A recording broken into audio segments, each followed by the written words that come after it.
అంతరాయతిమిరోపశాంతయే శాంతపావనమచింత్య వైభవం తం నరం వపుషి కుంజరం ముఖే మన్మహే కిమపి తుందిలం మహః. శరణం కరవాణి శర్మదం తే చరణం వాణి చరాచరోపజీవ్యం కరుణామసృణైః కటాక్షపాతైః కురు మాం అంబకృతార్థ సార్థవాహం. శారదా శారదాంభోజవదనా వదనాంబుజే సర్వదా సర్వదాస్మాకం సన్నిధిః సన్నిధిం క్రియాత్. విమలపటీ కమలకుటీ పుస్తక రుద్రాక్ష శస్తహస్తపుటీ కామాక్షి పక్ష్మలాక్షి కలిత విపంచి విభాసి వైరించి వాగర్థావివ సంపృక్తౌ వాగర్థ ప్రతిపత్తయే జగతః పితరౌ వందే పార్వతీ పరమేశ్వరౌ. గురవే సర్వలోకానాం భిషజే భవరోగిణాం నిధయే సర్వవిద్యానాం దక్షిణామూర్తయే నమః. నారాయణ సమారంభాం వ్యాసశంకరమధ్యమాం అస్మదాచార్యపర్యంతాం వందే గురుపరంపరాం. నారాయణం నమస్కృత్య నరం చైవ నరోత్తమం దేవీం సరస్వతీం వ్యాసం తతో జయముదీరయేత్. యజ్ఞేశ అచ్యుత గోవింద మాధవ అనంత కేశవ కృష్ణ విష్ణో హృషీకేశ వాసుదేవ నమోస్తుతే. శ్రీ వాసుదేవ నమోస్తుతే. సర్వమంగళమాంగళ్యే శివే సర్వార్థసాధికే శరణ్యే త్రయంబకే గౌరి నారాయణి నమోస్తుతే. శివాయ గురవే నమః. శివాయ గురవే నమః. శివాయ గురవే నమః. శ్రీమాత్రే నమః. శ్రీమాత్రే నమః. శ్రీమాత్రే నమః. శ్రీ విష్ణురూపాయ నమః శివాయ. శ్రీ విష్ణురూపాయ నమః శివాయ. శ్రీ విష్ణురూపాయ నమః శివాయ. శ్రీకృష్ణ శరణం మమ. శ్రీ దుర్గాయై నమః. భగవత్ స్వరూపమైన సభా సదస్సుకి సవినయ నమస్సులు సమర్పణ చేసుకుంటూ గత 7 రోజులుగా చెప్పుకు వస్తున్న మన కోసం మన పురాణ కథలు అనబడే పురాణ విజ్ఞాన ప్రవచనం ఇవాళ 8వ రోజులకి ప్రవేశించింది. నిన్నటి రోజున మరుత్తరాట్ పట్టాభిషిక్తుడు విషయం వరకు మనం చెప్పుకున్నాం. ప్రధానంగా కరంధముని యొక్క పుత్రుడు అవీక్షితుడు, అవీక్షితుడి యొక్క పుత్రుడు మరుత్తరాట్. ఈ మరుత్తరాట్ పుట్టుక వెనకాల ఒక దివ్యత్వం ఉంది. తల్లియే గంధర్వ కన్య. అదేవిధంగా ఈయన తపస్వి, ఆ తపశ్శక్తి చేత కలిగినటువంటి వాడు మరుత్తరాట్. మరుత్త అనే పేరు ఎందుకు వచ్చేది కూడా నేను మనం వివరించుకోవడం జరిగింది. ఈ మరుత్తరాట్ పాలన చాలా విశేషమైనది. శ్రీనాథ మహాకవి పద్యాన్ని కూడా మనం స్మరించుకున్నాం. మరుత్తరాట్ చరిత్ర ఆయన చిన్నప్పుడు రాసినట్టుగా ఉన్నది. ఆ పద్యం కొంతమంది కోరికపై మరొక్కసారి అనుకుంటే, చిన్నారి పొన్నారి చిరుతకూకటి నాడు రచయించి తిని మరుత్తరాట్ చరిత్ర, నూనూగు మీసాల నూత్న యవ్వనములో శాలివాహన సప్తసతి నొడివితి, సంతరించి తినిండు జవ్వనంబునయందు హర్షనైషద కావ్యమాంధ్రసరణి, ప్రౌఢ నిర్భర వయ పరిపాకమున కొనియాడితి భీమనాయుకున మహిమ, ప్రాయమింతకు మిగుల గైవ్రాలకుండ కాశికాఖండమను మహాగ్రంథమేను అంటూ తానిచ్చినటువంటి వరుసలో భీమఖండం తన ప్రౌఢ వయస్సులో రచించాను కూడా చెప్పాడు. ఇందులో మరుత్తరాట్ చరిత్ర ఆయన రచించినట్టున్నది. అంటే అనేక మంది కవులకు పురాణములు స్ఫూర్తినిచ్చాయి. జక్కన అనుకు మహాకవి తెలుగులో ఉండేవాడు. ఆయన భవిష్య పురాణాలను ఆధారంగా తీసుకుని విక్రమార్క చరిత్రం అనేది ఆయన రచించాడు. విక్రమార్కుడు ఒక చక్రవర్తి మనకున్నాడు అన్న విషయం మన చరిత్రలో మనం చదవట్లేదు. వీళ్ళు చేసిన అనేక పొరపాట్ల చరిత్రలో ఎవడో ఒక సముద్రగుప్తుడు అనేవాడిని తీసుకుని విక్రమార్కుడుగా కలిపేశారు. కానీ విక్రమాదిత్యుడు ప్రమర వంశానికి చెందినటువంటి వాడు. మొత్తం ఆ ప్రమర వంశం 1100 సంవత్సరాలు భారతదేశాన్ని పరిపాలించింది. ఇలాంటి చారిత్రక మూలాలు మనకు తెలియాలంటే పురాణ విజ్ఞానం ఉండాలి. పురాణాల్లో భవిష్యత్ కథలు ఇంచుమించు ప్రతి పురాణంలో జరగబోయే వాటి గురించి కూడా తెలియజేశారు. అది కాకుండా భవిష్య పురాణం మళ్ళీ విడిగా ఉన్నది. ఆ ప్రస్తావన మళ్ళీ మనం కొన్ని కథలు అయ్యాక తెలుసుకుందాం. ఇక్కడ విశేషించి మరుత్తరాట్ చరిత్ర యొక్క వైభవం ఏంటంటే, ఈ మరుత్తుడు సప్తద్వీపములకు పతిగా ఉండి అఖండ భూమండలానికి చక్రవర్తి అయినటువంటి వాడు. అది రథచక్రము అప్రతిహతంగా ఉన్నది అన్నారు. అప్రతిహతం అంటే ఎక్కడికైనా వెళ్ళగలిగిన స్థితి. పైగా ఆయన రథము ఆకాశ పాతాళ జలాది స్థానములకు కూడా గమనము కలిగి ఉన్నది. అంటే అటువంటి చక్రవర్తులు, దివ్యత్వం కలిగిన చక్రవర్తికి దివ్య లోకాలతో అనుబంధం ఉంటుంది. అందుకే ఆ రథములు అంటే గుర్రాలు తోలే రథములనే కాదు, ఊర్ధ్వలోకములకు వెళ్ళగలిగే వాహనములను అర్థం తీసుకోవాలి. అలా దేవలోకాలతో కూడా అనుబంధం కలిగినటువంటి చక్రవర్తి అతడు. పైగా స్వకర్మపరాయణుడు, అది ప్రధానమైనటువంటిది. అంటే రాజధర్మం ఏదైతుందో దాన్ని పాలిస్తున్నటువంటి వాడు.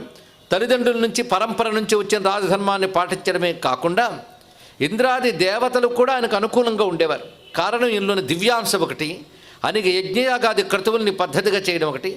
అదేవిధంగా తన పాలనలో సర్వవర్ణముల వారు తమ తమ కర్మల యందు తత్పరులై ఆ కర్మలతో వచ్చే ధనముతో సత్కార్యాలు చేస్తున్నారు. అంటే ఏ ఒక్కరికి దరిద్రం లేదు. సనాతన ధర్మంలో ఏదో ఒక వర్గం వారు సంపన్నుల వాళ్ళే, మిగిలిన వారు దరిద్రుల వాళ్ళని ఎక్కడ లేదు. అన్ని వర్ణాల వారు సంపదతో ఉండాలి, వారి వారి వృత్తులు యందు వారు ఉంటూ సంపన్నులై ఉండాలని. కనుక వారు కూడా ఎంత సంపన్నులయ్యారంటే తాము సంపన్నులు అవ్వడమే కాకుండా వారు ఇష్టాపూర్తాది కర్మలు చేస్తున్నారు. ఇష్టాపూర్త అని 2 కర్మలు ఉన్నాయి. ఇష్ట అన్నప్పుడు యజ్ఞయాగాది క్రతువులు, పూర్తములంటే లోకోపకారం చేసేటువంటి సత్రాలు కట్టుట, బావులు తవ్వించుట, చెట్లు నాటించుట ఇత్యాదులు పూర్త కర్మలు అనిపించుకుంటాయి. ఈ 2 కూడా ఉత్తమ గతులకు కారణమవుతాయి. పుణ్యములు ఈ 2 భాగములుగా చెప్పబడతాయి. కానీ ఇష్టాపూర్తాది కర్మలు చేస్తున్నారు. పైగా ప్రతివారు కూడా మరుత్తుల చేత పాలింపబడుతూ దేవతలతో పోటీ పడ్డట్టుగా ఉండేవారు ఒక్కొక్కరు.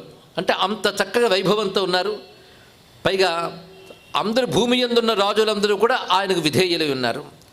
ఆయనకి గొప్ప విశేషం ఏంటంటే, బృహస్పతి యొక్క సోదరుడు అంగీరసుని పుత్రుడు అయిన సంవర్తుడు అనేవాడు ఋత్విక్కగా ఉన్నాడు. అంటే అంగీరసుని పుత్రుడు బృహస్పతి, బృహస్పతి సోదరుడు సంవర్తుడు. ఆ సంవర్తుడు ఈయనకి ఋత్విజుడిగా ఉంటూ అనేకమైన యజ్ఞయాగాలు చేయించాడు. ఆ యజ్ఞయాగాల ప్రభావం చేత మరింత మహిమ వచ్చి ఆ మహిమతో పృథ్వీని చక్కగా పాలన చేశాడు మరుత్తరాట్. మహాత్ములు తమ మహిమలన్నీ లోకక్షేమానికే వాడతారు. ఆ విధంగా పాలన చేసేటప్పుడు ముంజవత్ అనగా పర్వతం ఉన్నది. ఆ ముంజవత్ పర్వతం దేవతలు కూడా సేవించేటువంటి పర్వతం. అక్కడికి స్వర్ణ శిఖరం ఉంటే తన తపశ్శక్తితో ఈ సంవర్తుడు ఆ శిఖరాన్ని తీసుకువచ్చి ఈ రాజ్యంలో పెట్టాడు. ఆ శృంగం మహిమాన్వితమైనటువంటిది, దివ్యశక్తులతోన్నది. ఆ శృంగం ఆధారంగా చేసుకుంటూ అక్కడ వివిధమైన యజ్ఞములు చేసి దానివలన తన యొక్క రాజ్యమంతా కూడా కాంచనమయం చేశాడు. కాంచనమయం అంటే స్వర్ణమయంగా చేశాడు. భవనములు మొదలైనవి కూడా స్వర్ణమయములుగా ఉన్నాయి. ప్రజలందరూ కూడా స్వర్ణము, రత్నము మొదలైన సంపదలతో క్షేమంగా ఉన్నారు. పైగా నిరంతరం వేదాధ్యయనము మొదలైన చక్కగా జరిగేవి. వారందరూ ఇన్ని ప్రశంసించేవారు. ఋత్విజులు మొదలైన వారందరూ కూడా ఋషులు మొదలైన వారు. పైగా యజ్ఞములతోనూ దేవతల్ని, దక్షిణలతో ఋత్విజుల్ని, అలాగే వివిధ వృత్తులతో ప్రజలని చక్కగా పోషింపజేస్తున్న ఈ మహానుభావుని గురించి ఇంద్రాది దేవతలు కూడా తమ లోకాల్లో ప్రశంసించేవారు. ఇలా బహుకాలం పాలన చేశాడు. అంతకుముందు మనం చెప్పుకున్నది, కరంధముడు తన భార్య అయినటువంటి వీరాతో కలిసి ఆయన వానప్రస్థానికి వెళ్ళాడు.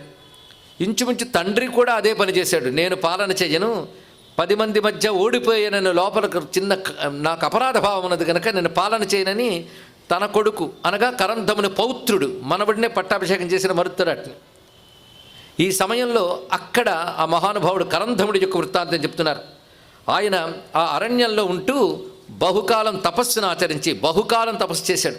ఇక్కడ పురాణం ప్రకారం 100 ఏళ్ళు చేసినట్లే చెప్తున్నారు. అంటే వానప్రస్థాశ్రమంలో కూడా ఆయన యోగ జీవితాన్ని అవలంబించి యోగముతో శరీరాన్ని త్యజించి దివ్యగతుల్ని పొందాడు. ఆయన భార్య మిగిలిపోయింది.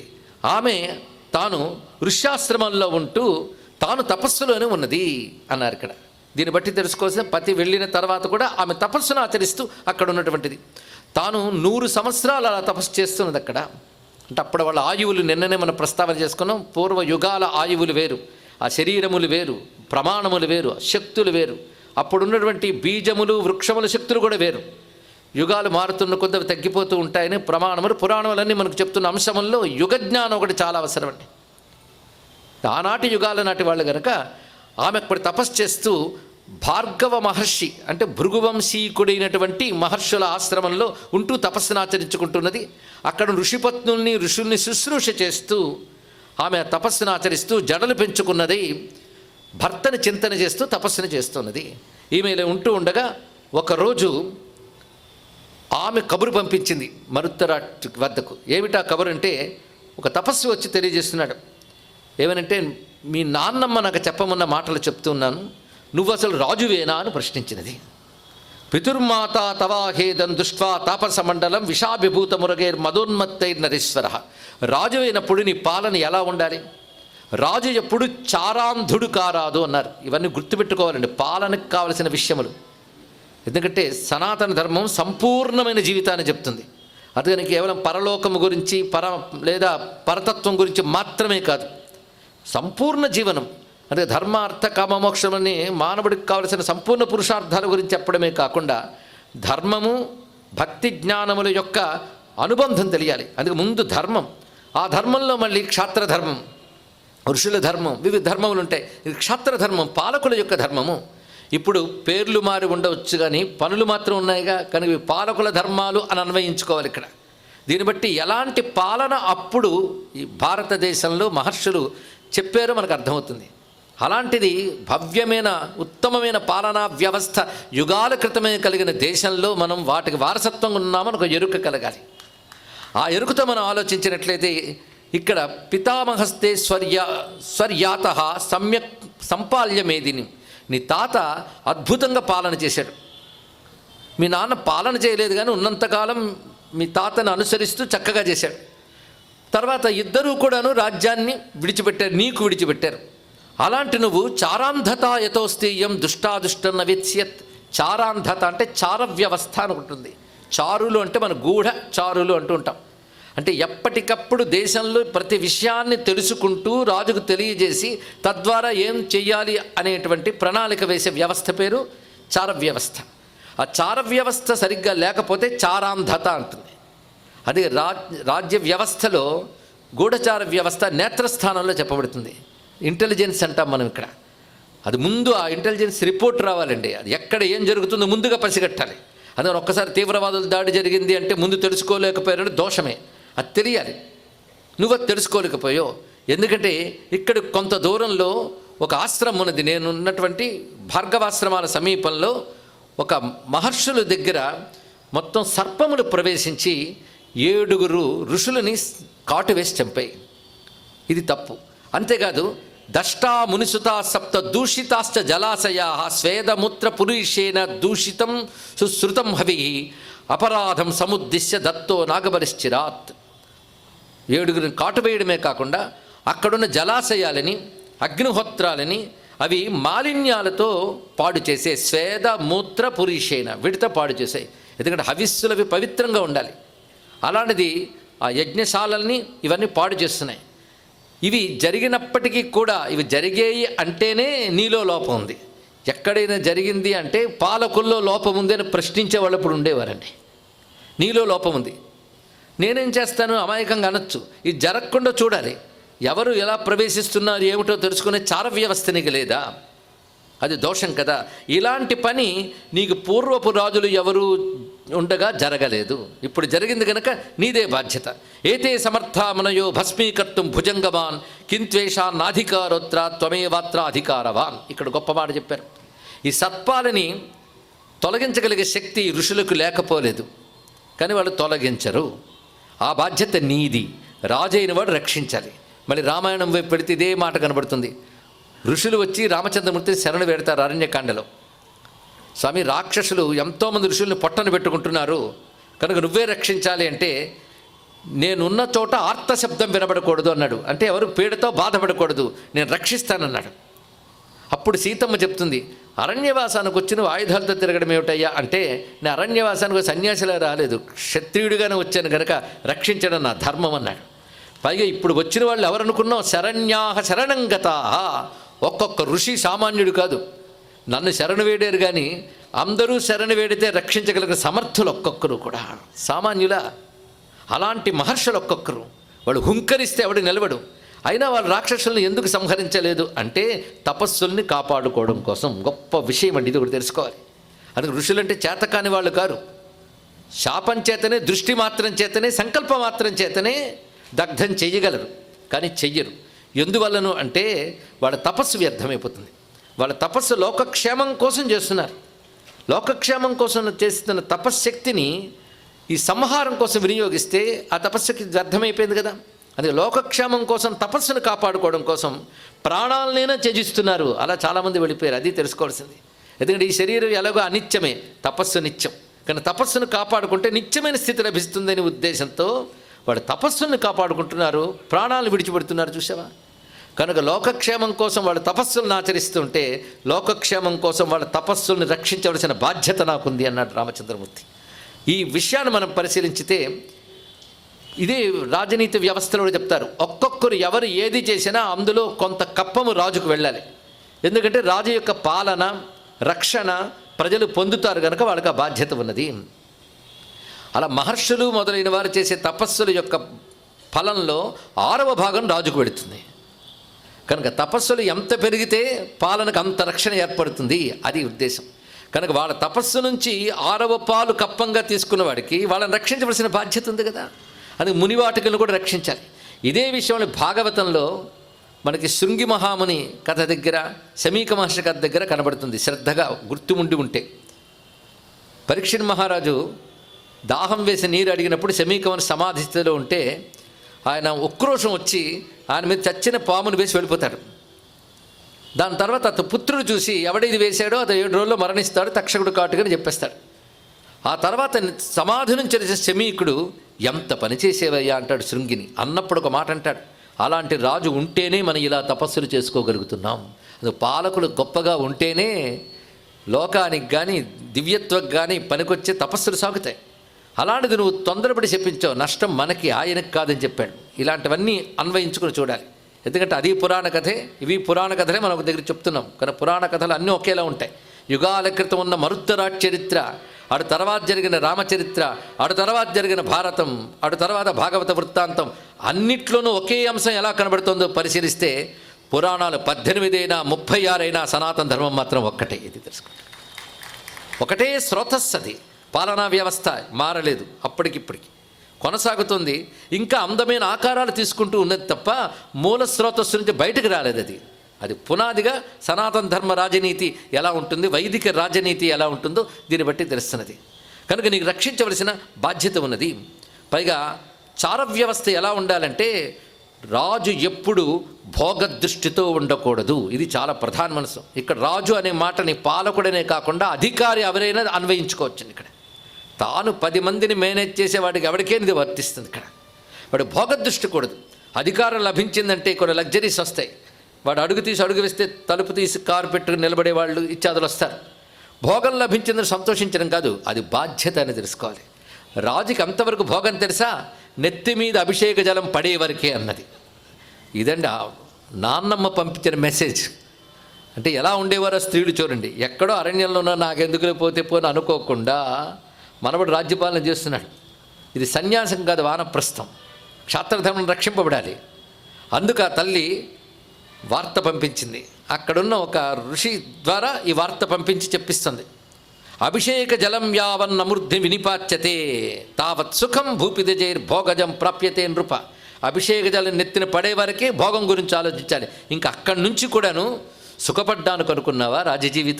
రాజజీవితం సుఖపడ్డానికి రాదు. రాజ్ఞాం శరీర గ్రహణం నా భోగాయ మహీపతే క్లేశాయ మహతే పృథ్వీం స్వధర్మ పరిపాలనే. క్లేశాయ, కష్టపడి క్లేశానికి ఎదుర్కోవాలి. ఇలా ఇద్దరికి చెప్పారండి. ఒకడు మొదటి వర్ణం వాడు భోగం కోసం పుట్టలేదు. ఏ క్లేశాయ తపసే ప్రత్యత్వనుభవం సుఖం. తపస్సుతో కృషించాలి. తపస్సుకే ప్రాధాన్యం, భోగానికి కాదు. వాడి తపస్సు లోకక్షేమానికి, ఏదో కొంతమంది క్షేమం కోసం కాదు. కనుక తపస్సుకి, ఇతడు పాలనే తపస్సుగా చేయాలి. అందుకే పాలనే తపస్సుగా చేస్తారు కనుక వారు రాజర్షులు అన్నారు ఇక్కడ. అటువంటి రాజర్షులు పాలకులు. నువ్వు మహీపతే అని సంబోధించింది, అందుకని మనవడా అని సంబోధించలేదు. చూడండి ఇక్కడ, హే పౌత్ర అని లేదు, హే మహీపతే అన్నది. నువ్వు మనవడిగా నీతో మాట్లాడట్లేదు, ఒక రాజుగా నీతో మాట్లాడుతున్నాను. రాజుగా నీ బాధ్యత ఇది. అది రాజ్ఞాం శరీర గ్రహణం నా భోగాయ. రాజుకు శరీరము భోగం కోసం కాదు.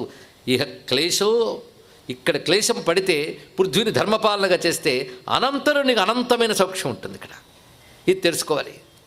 ఇతివృత్తం ఋషీణాం యద్యసనం త్వయిశాసతి భుజంగహేతుకం భూపా చారాం ధోనాపి వేత్సితత్. ఇక్కడి సర్పములు ప్రవేశించి పనిచేసే అంటే చారాంధులే తెలుసుకోలేరు. చార వ్యవస్థ గట్టిగా ఉండాలి సుమా. ఎందుకంటే రాజు అయిన వాడికి చార వ్యవస్థలో ఎవడు మిత్రుడు ఎవడు శత్రువు, పైగా శత్రువులకు మిత్రులు ఎవరు, మిత్రులకు శత్రువులు ఎవరు కూడా తెలియాలి. ఎంత వ్యవస్థ ఉంటుంది. మిత్రశత్రు బలం తెలియాలి. ఆ బలములు ఎలా ఉన్నాయి. కోహంకే మంత్రిణ పక్షే కేవా భూపతయో మమ. నాకు ఏ భూపతులు నా పక్షంలో ఉన్నారు, ఏ మంత్రులు నా పక్షంలో ఉన్నారు, అక్కడ మంత్రులు ఎలాంటి వాళ్ళు, ఆ మంత్రుల శక్తి ఎలాంటిది, నా మంత్రుల శక్తి ఎలాంటిది, నా దగ్గరున్న మంత్రులు నా దగ్గరుంటూ పరులపై కానీ ఆసక్తి కలిగి ఉన్నారా, ఇవన్నీ తెలియాలి సుమా. సమ్యగత్ర నగరే విషయేవా జనో మమ. నా నగరంలో ఏం జరుగుతుంది, ఎటువంటి వ్యూహాలు పన్నుతున్నారు, ఇవన్నీ తెలియాలి. అందుకని ప్రమాదం వచ్చి పడ్డాక కాకుండా అవి వచ్చే ముందే వాటి ఆనవాలు పసిగట్టగలగాలి. అందుకు చార వ్యవస్థ ఉంటుంది. ఇక్కడ మనం ఆలోచించేటప్పుడు ఇలాంటి వ్యవస్థ ఎక్కడుందంటే నాగరికత బాగా ఉన్నత స్థితికి వెళ్ళిన సంస్కృతిలో ఉంటుందండి. అలాంటి దాని గురించి మాట్లాడుతున్నారంటే అప్పుడు నాగరికత ఎంత గొప్పగా ఉన్నదో పరిశీలించండి. ఈ కోణంతో చూడండి ఒక్కసారి రామాయణ భారతాలు. అలాగే పురాణాలు చదివినా రామాయణ భారతాలు చదివినా అప్పుడు భవన నిర్మాణాలు ఎలా ఉండేవి, అదేవిధంగా వీధులు ఎలా ఉండేవి, రాజవీధులు ఎలా ఉండేవి, ప్రజల నివాసాలు ఎలా ఉండేవి, ఇవన్నీ వర్ణించాడు.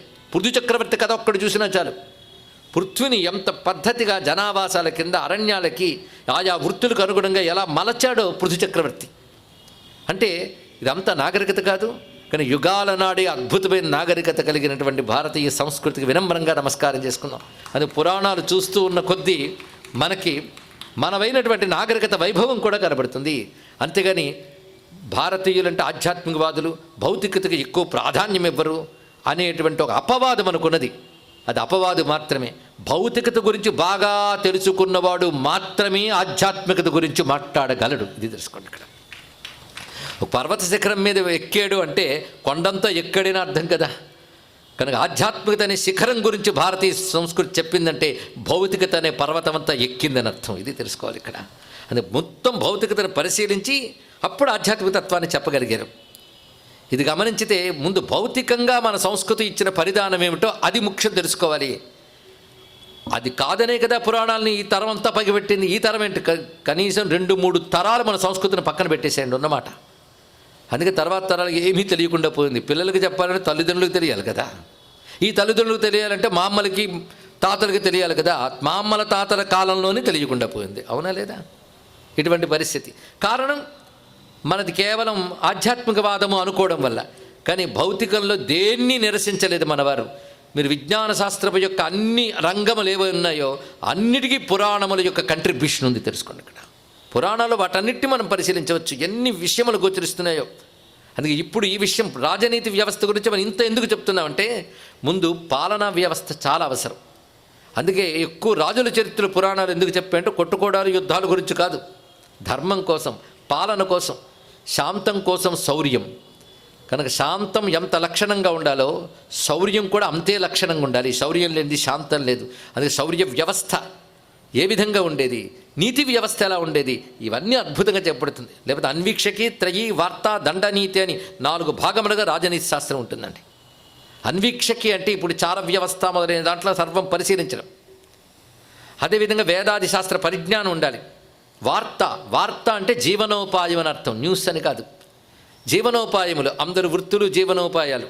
అలాగే దండనీతులు తప్పు చేసిన వాడిని ఏ విధంగా శిక్షించాలి, ఆ పద్ధతులు ఏమిటి, ఇవన్నీ దండనీతి శాస్త్రం. ఈ పేర్లు ఒక్కొక్కటి చెప్పాను కానీ ఒక్కొక్క దానికి ఒక శాస్త్రం ఉంది. ఇవన్నీ కలిపి సమగ్రమైన రాజనీతి శాస్త్రం. రాజనీతి శాస్త్రం ఎంత విస్తారంగా ఉందో భారతంలో చెప్తారు. కొన్ని 1,00,000 శ్లోకాల గ్రంథం అంటే రాజనీతి శాస్త్రం. మొట్టమొదట శివుని నుంచి గ్రహించి బ్రహ్మదేవుడు అందిస్తే తర్వాత ఋషులు దాన్ని సంక్షేపపరిచి భూలోకానికి ఇచ్చారు అన్నారు. ఇక్కడ అలా వచ్చింది రాజనీతి శాస్త్రం. అంటే పూర్వం రాజనీతి శాస్త్ర అధ్యయనం కూడా ఉండేది. ధనుర్వేదం అనే ధనుర్వేద శాస్త్రం మరుగుడు ఉన్నది. ఇన్ని విషయములు చెప్పబడుతున్నాయి. అలాంటి శాస్త్రాలు ఉండేవని మాత్రమే మనం ఇప్పుడు తెలుసుకోగలుగుతున్నాం. అందుకని కేవలం మంత్ర విద్యలు, ఉపాసన విద్యలు, వేదాంత విద్యలు మాత్రమే కాదు, ఇలాంటి ఎన్నో విద్యలు. అలాగే భూగర్భ శాస్త్రానికి సంబంధించినవి ఉన్నాయి, ఎన్విరాన్మెంట్కి సంబంధించిన ఎన్ని విషయాలు పురాణాల్లో ఉన్నాయి మీరు పరిశీలిస్తే. ఎలా చూసుకోవాలి వృక్షాలని, వృక్షశాస్త్రములు ఉన్నాయి, జలశాస్త్రములు ఉన్నాయి. కొన్ని చోట్ల నేలను చూసాక అందులో ఎలాంటి నీరు వస్తుంది, ఎంత వెళితే వస్తుందో నీరు చెప్పగలిగే శాస్త్రములు ఉన్నాయండి. ఇప్పటికి అక్కడక్కడ ఆనవాళ్ళుగా నేలను చూసి చెప్పగలిగే వాళ్ళు కనబడుతుంటారు. ఇవి నాగరిక సమాజంలో లుప్తమైన ఆటవిక సమాజంలో కొంత ఉన్నాయి. ఎందుకంటే ఈ ఆటవికులు, నాగరికులు వీరందరూ కూడా సనాతన ధర్మం యొక్క మూలాల నుంచి వచ్చిన వాళ్ళే. అందుకే వాళ్ళ ఆలోచన, వాళ్ళ విధానము, వైదిక ఆలోచన ఒకేలా ఉంటుంది. ఇది తెలియక వాళ్ళు ఏదో వేరు అనుకుని సనాతన ధర్మ స్రోతస్సు నుంచి వారిని వేరు చేయాలని ప్రయత్నించి వాళ్ళకి నాగరికత నేర్పుతున్నామనే నెపంతో వాళ్ళకున్న విద్యలని నాశనం చేశారండి. వాళ్ళ ఆహారాలను కూడా నాశనం చేశారు. వెళ్ళి వాళ్ళకి వైట్ రైస్ తినిపించి వాళ్ళు తినే సజ్జలు, రాగులు, జొన్నలు మాన్పించి బలహీనలుగా చేశారు. ఇప్పుడు అవే చాలా గొప్పవని అమ్ముకుంటున్నారు ప్యాకెట్లలో విదేశాలకు పంపుతూ. ఎటువంటి పరిస్థితికి తీసుకొచ్చారో ఆలోచిస్తుంటే. కనుక వీటన్నిటికీ అందుకే ఇక్కడ ఆటవికులు ఎవరెవరు, రాముడు పట్టాభిషేకానికి వచ్చిన వాళ్ళు ఎన్ని రకాల వాళ్ళు ఉన్నారో చెప్పారు. కనుక ఆటవికులు, నాగరికులు, సామాజికులు వీళ్ళందరూ కలిసి ఒక వ్యవస్థగా మనకు గోచరిస్తున్నది. ఇవి మనం తెలుసుకోకపోతే తర్వాత తరం వాళ్ళు ఏదో సనాతన ధర్మం అంటే ఏదో కొన్ని వర్ణముల చేతుల్లో మాత్రమే ఉండిపోయిందని, అదేవిధంగా ఆధ్యాత్మికత తప్ప మరొక జ్ఞానం లేదు అనుకుంటారు. కానీ ఇక్కడ ఎంత మాటలు చక్కగా కనబడుతున్నాయి. ఇక్కడ మిత్రబలం, శత్రుబలం ఎంత జాగ్రత్తగా ఉండాలో. ఊరికినే ఎవరి మీదకి యుద్ధానికి వెళ్ళడం కాదు, ఎవడైనా యుద్ధానికి వస్తే ఎదుర్కొనగలిగే సమర్థత మనకు ఉండాలి. అదే తెలుసుకోవాలి ఇక్కడ. ఆ సమర్థత కోసం రక్షణ వ్యవస్థ బలంగా ఉండాలి. అందుకని మేము ఎప్పుడు శాంతి కాముకులం కనుక మాకు అణ్వాయుధాలు లేవండి అంటే చేతకాని దేశం అది క్రితం. కనుక సత్తా చెప్పగలిగిన శౌర్యం మాకున్నది, ఆయుధ వ్యవస్థ మాకున్నది అని చెప్పగలిగినప్పుడే శత్రు దేశాలు మన వైపు కన్నెత్తి చూడలేవు. అది ఆచార వ్యవస్థలో ఉన్నటువంటి విశేషమైన అంశం. ఇలాంటివి తెలుసుకుంటూ సామభేదతయా దమ్యా దేశకాలం అవేక్షత, ఇదంతా మా అమ్మగారు పంపిన సందేశం అండి. మా అమ్మగారు మనవడికి పంపినటువంటి సందేశం. అదే మా అమ్మగారు నాయన వేదాంతం పలుకుమ అనకుండా ఏం చెప్తుందో చూడండి. ఆవిడ తపస్విని అయి ఉంటూ కూడా కనుక మనమేం పాటిస్తున్నామని కన్నా మనం ఎవరికి చెప్తున్నామో వారు ఏం పాటించాలో చెప్పాలి ఇక్కడ. అందుకు గృహస్థులు గృహస్థ ధర్మం చెప్పాలి, బ్రహ్మచారికి బ్రహ్మచారి ధర్మం చెప్పాలి. అందుకే సన్యాసి వచ్చి సన్యాసి ధర్మాలు గృహస్థులకు చెప్పకూడదు. ఇవి తెలుసుకోవాల్సిన అవసరం ఉన్నది. అందుకే మా అమ్మగారు తపస్వినిగా ఉన్న ఆవిడ పాలన చేస్తున్న మనవడికి పంపుతూ సామము, భేదము మొదలైన వాటితో దేశము, కాలము గమనిస్తూ చారుల్ని పంపుతూ ఉండాలి. ఇది తెలుసుకున్నారు. సామము, భేదము. సామము అంటే సౌమ్య భావంతో మనం ఏదైనా పని సాధించగలిగినప్పుడు సామము అంటే ఒక మంచి మాటతో, ఒక స్నేహంతో సాధించగలిగితే సామము అంటారు. అంటే ఇద్దరు స్నేహంగా మనకి కావాలయ్యా, నాకు అవసరం ఉంది, నువ్వు చేసి పెడతావా, అవునా అయితే సరే చేస్తానంటే సామం అది. అలాగా సామము, సామభావం స్నేహభావంతో జరిగేది. అయితే దానితో కుదరకపోయింది అనుకోండి, ఇది ఆఫరింగ్స్, అది దానము. నీకు ఇది ఇస్తాను చేసి పెడితే అంటే దానము. అది కూడా నేను చెయ్యను అని దానానికి కూడా లొంగలేదనుకోండి భేదము అంటే బెదిరింపు. జాగ్రత్త, నా దగ్గర ఉన్న శక్తి ఏం తక్కువ కాదు, తేడా వస్తే తాట తీస్తాను అనగలగడం భేదము. దానికి లొంగకపోతే దండము. సామ, దాన, భేద, దండ. మనం కూడా మనకు ఉపాయాలు ఉన్నాయని తెలుసు, కానీ రాజనీతి శాస్త్రంలో వాటికి ఒక పెద్ద వ్యవస్థే ఉంది. కనుక సామభేదతయా దమ్యా దేశకాలం అవేక్షత. అంతేకాదు చారాంశ చారయేదన్యై రజ్ఞాతాన్ భూపతిశ్చరై. ఏం మాట చెప్పాడండి. గూఢచారి వ్యవస్థ ఎలా ఉంటాయంటే ఒక గూఢచారిని గమనించడానికి ఆ గూఢచారికి తెలియకుండా మరో గూఢచారి ఉండాలి అన్నది ఇక్కడ. అంటే చార వ్యవస్థపై కూడా ఒక సూపర్విజన్ ఉండాలి.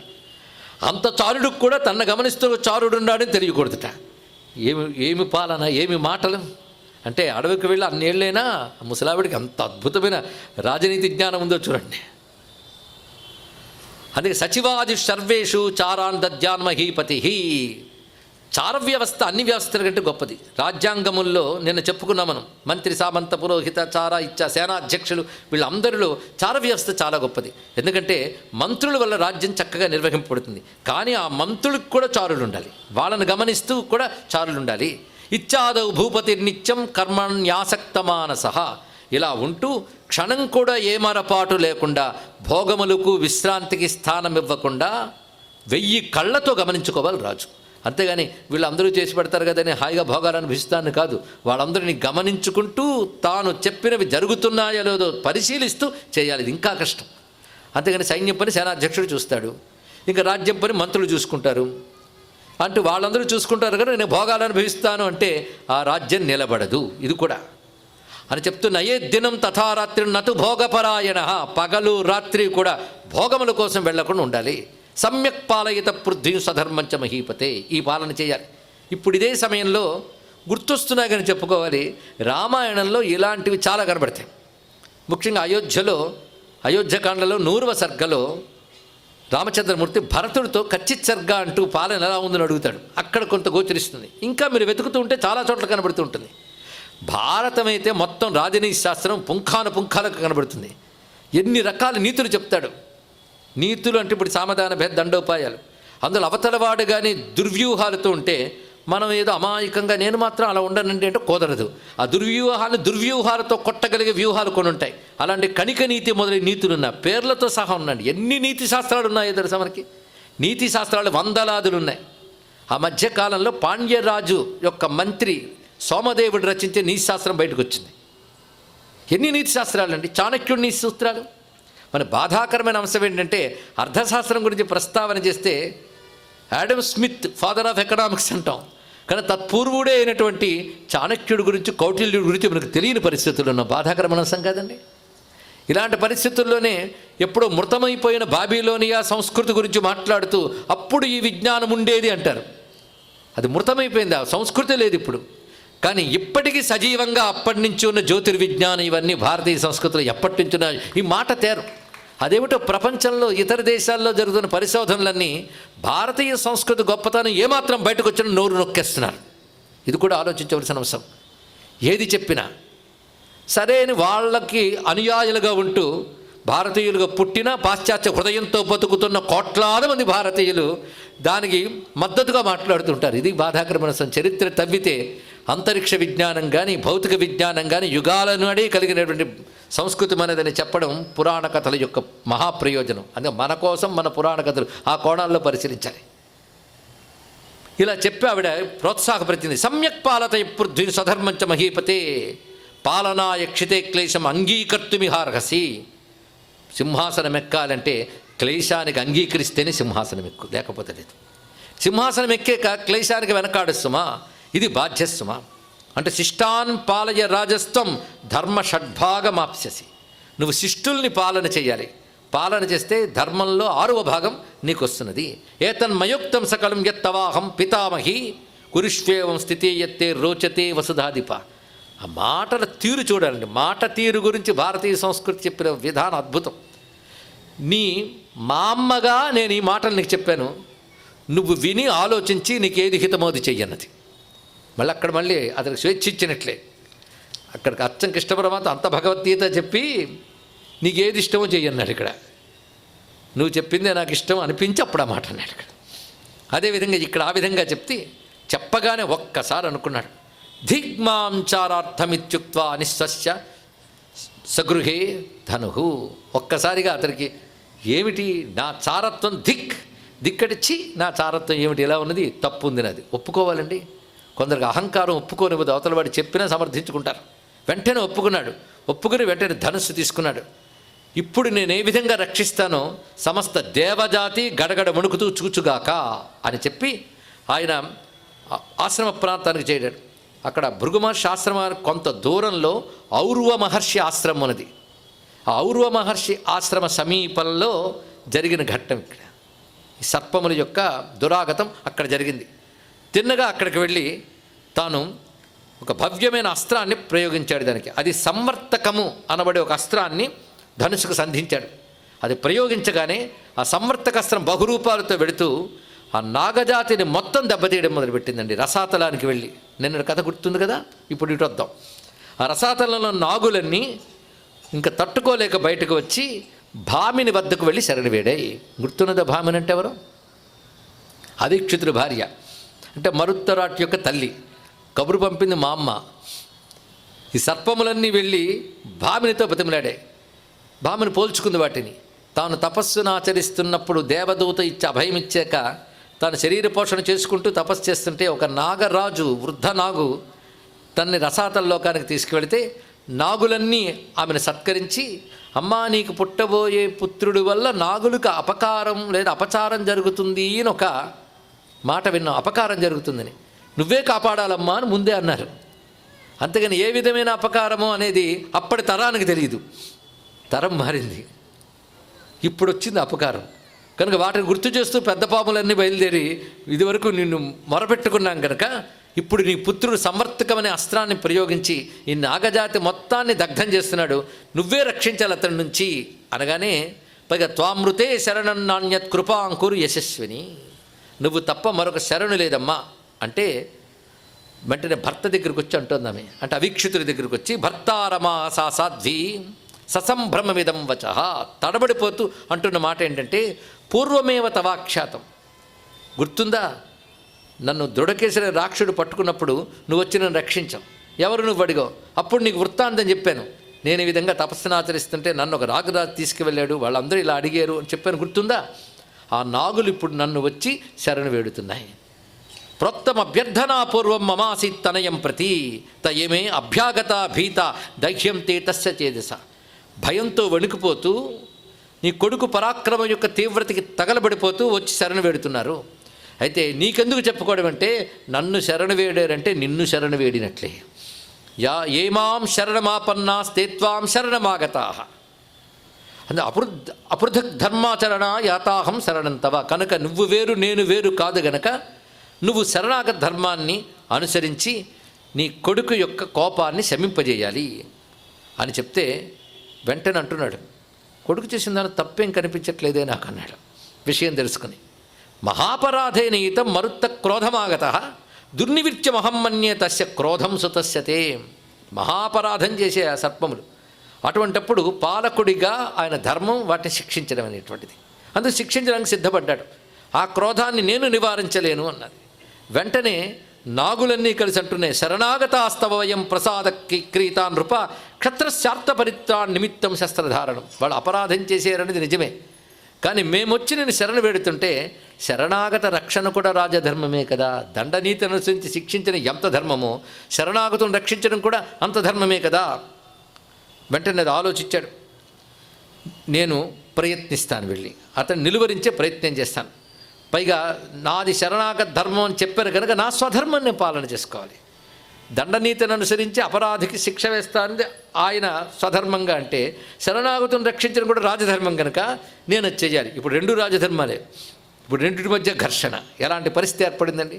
ఇలాంటి కథలు చెప్పినప్పుడు ఏంటంటే ధర్మం చక్కగా వెళ్ళిపోతున్నంత కానీ పర్వాలేదు, ఒకటి ధర్మంలా అనిపిస్తూ ఉంటే మరొకటి ధర్మంలాంటిదే వచ్చి దీనికి విఘాతం కలిగిస్తుంది. అప్పుడు రెండింటినీ ఎలా నిభాయించుకోవాలని తెలియాలి, అది ఇందులో ప్రధానమైన అంశం. ఇది తెలియాలంటే రాజధర్మం ఒకవైపు, కుటుంబ ధర్మం ఒకవైపు ఉంటుంది. భార్యగా సీతమ్మని పరిత్యాగం చేయుడు, కానీ రాజధర్మ ప్రకారంగా ఒక బాధ్యత ఉంది. ఆ రెండింటినీ ఎలా నిభాయించాలో ఆ చక్రవర్తులకి తెలుస్తుంది. సూచనప్రాయంగా అవి తెలుసుకోవాలి, ఎందుకంటే ఒక ధర్మానికి దెబ్బతీసినట్టు కనిపిస్తుంది, కానీ ఆ ధర్మాన్ని కాపాడుకుంటే మరొక ధర్మం దెబ్బతింటుంది. కానీ రెండింటినీ దెబ్బ తగలకుండా ఎలా కాపాడుకోవాలనేది రాజనీతి అండి. కనుక ఈ కథలో అద్భుతమైన విషయం అంటే, అటు మరుత్తరాటికి తండ్రి ఇద్దరు గొప్పవాళ్లే, వాళ్ళిద్దరికీ ధర్మ సంకటం ఏర్పడింది ఇక్కడ. సరే, మొత్తానికి నోపసంహరతే శస్త్రం యది మద్వచనా నృప తదాస్త్రై వారయిష్యామి తస్యాస్త్రం తనయిష్యతే, నేను వెళ్ళి అస్త్రం ఉపసంహరించుకోని చెప్తాను, ఒకవేళ ఉపసంహరించుకోలేదనుకో నా అస్త్రాలతో అతని అస్త్రాన్ని వారిస్తాను అని చెప్పి తాను ధనుర్బాణాలు తీసుకుని అక్కడికి చేరుకున్నాడు. అప్పటికే తన అస్త్రం చక్కగా పనిచేస్తుంది. అప్పుడు వెళ్ళి ఇద్దరు నిలబడ్డారు, తల్లి తండ్రి. ధనుస్సుని తీయకుండానే వాళ్ళకి తల వంచి నమస్కారం చేశారండి. గృహీత కార్ముకం పిత్రోహో ప్రణిపత్య సగౌరవం. గృహీత కార్ముక అంటే ధనుస్సు పట్టుకుని ప్రణిపత్య నమస్కారం చేశాడు ఇద్దరికి కూడా.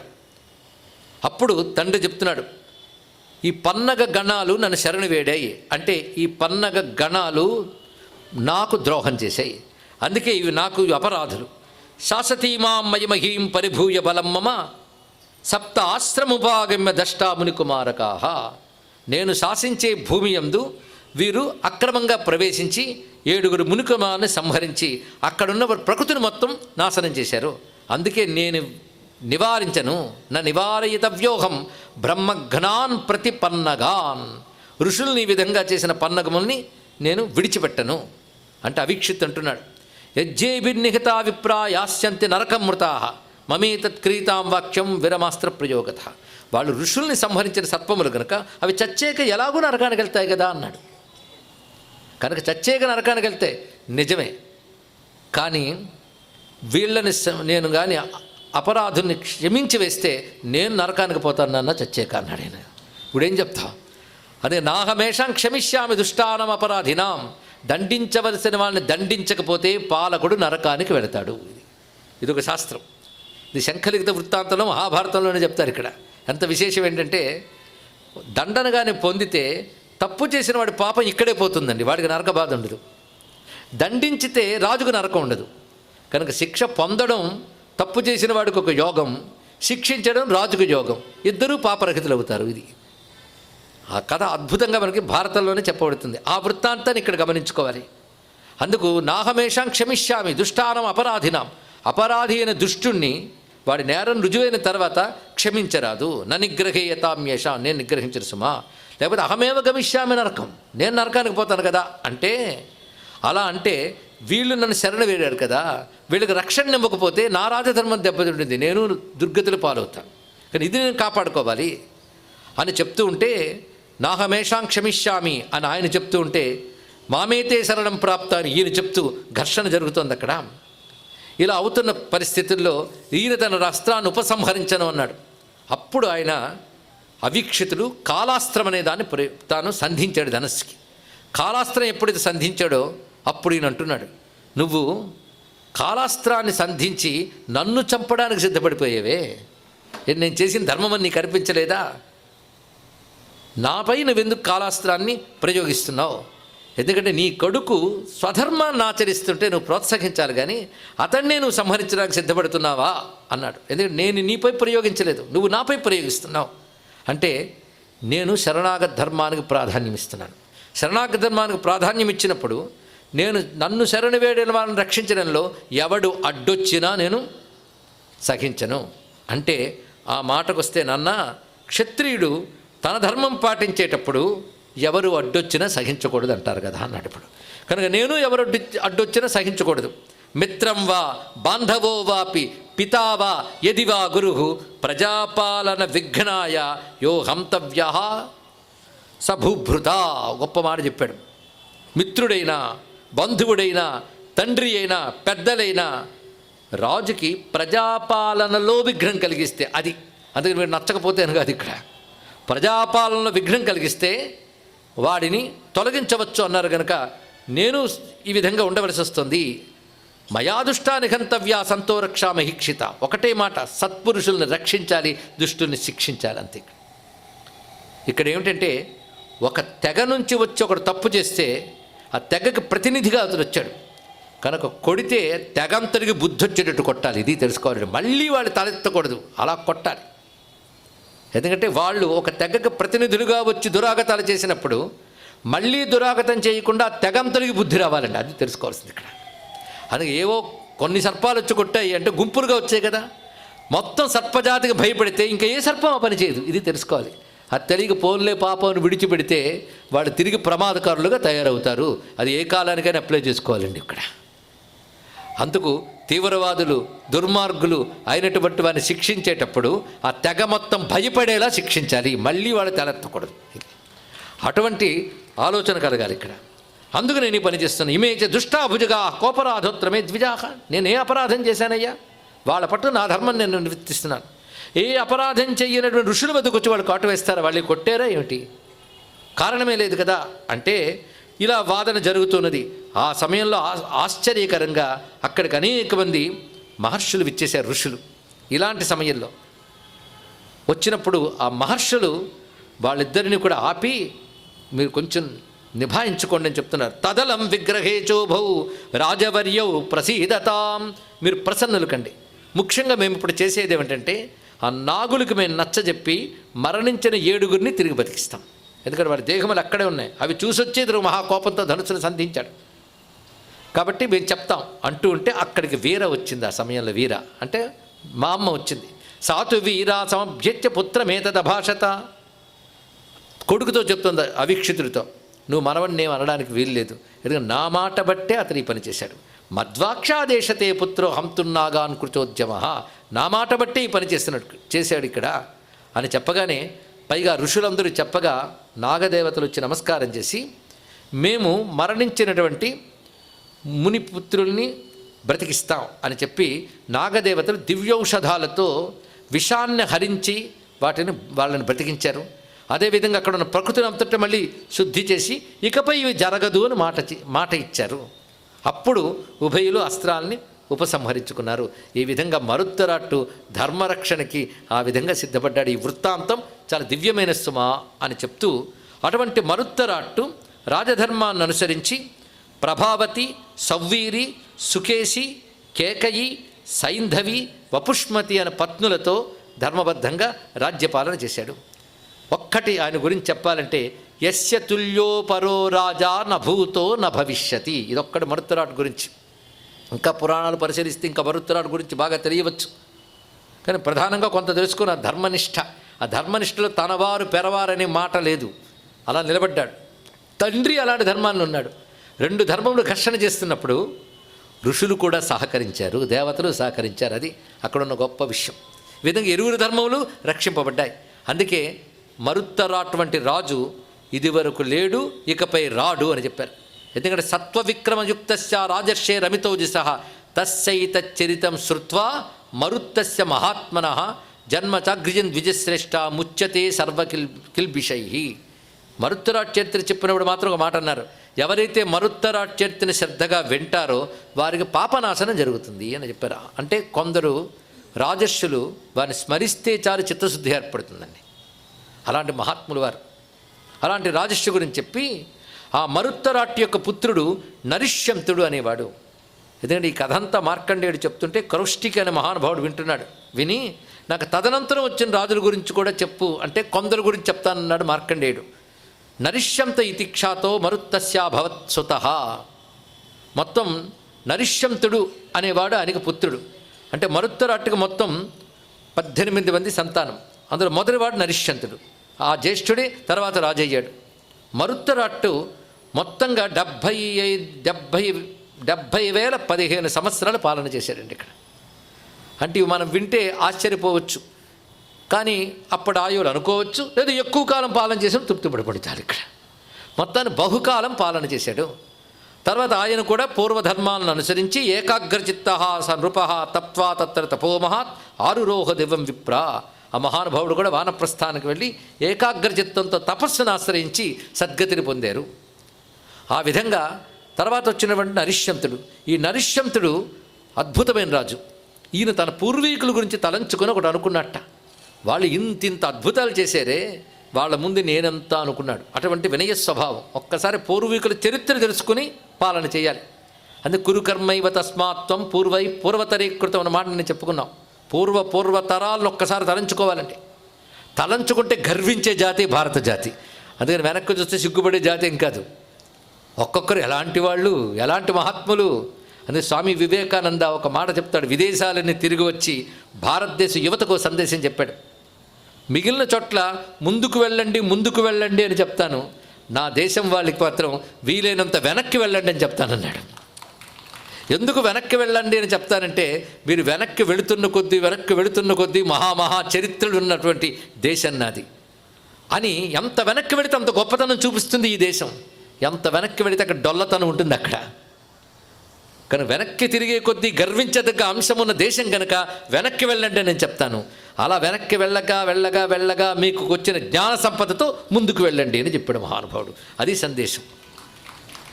అందుకే లేత బుర్రలు కొక్కిరించే ఆతగాళ్లతో ఏమి గాని తాతల నాటి కథలు తవ్విపోస్తాను అన్నారు విశ్వనాథ సత్యనారాయణ గారు. ఇక్కడ తాతల నాటి కథలు తవ్విపోస్తానయ్యి, నా పూర్వీకుల కథలని తవ్వి తీస్తానన్నాడు. తవ్వుతుంటే నిధులు వస్తుంటే తవ్వ కూరుకుంటామా అండి ఇక్కడ? అందుకు అలాంటి తవ్వుతున్న కొద్దీ నిధులు వస్తున్నాయి. పూర్వీకుల చరిత్రలు అలాంటివి. అందుకే పూర్వీకుల గురించి తలంచుకోవడమే కొన్ని పేరాలు వర్ణించాడండి.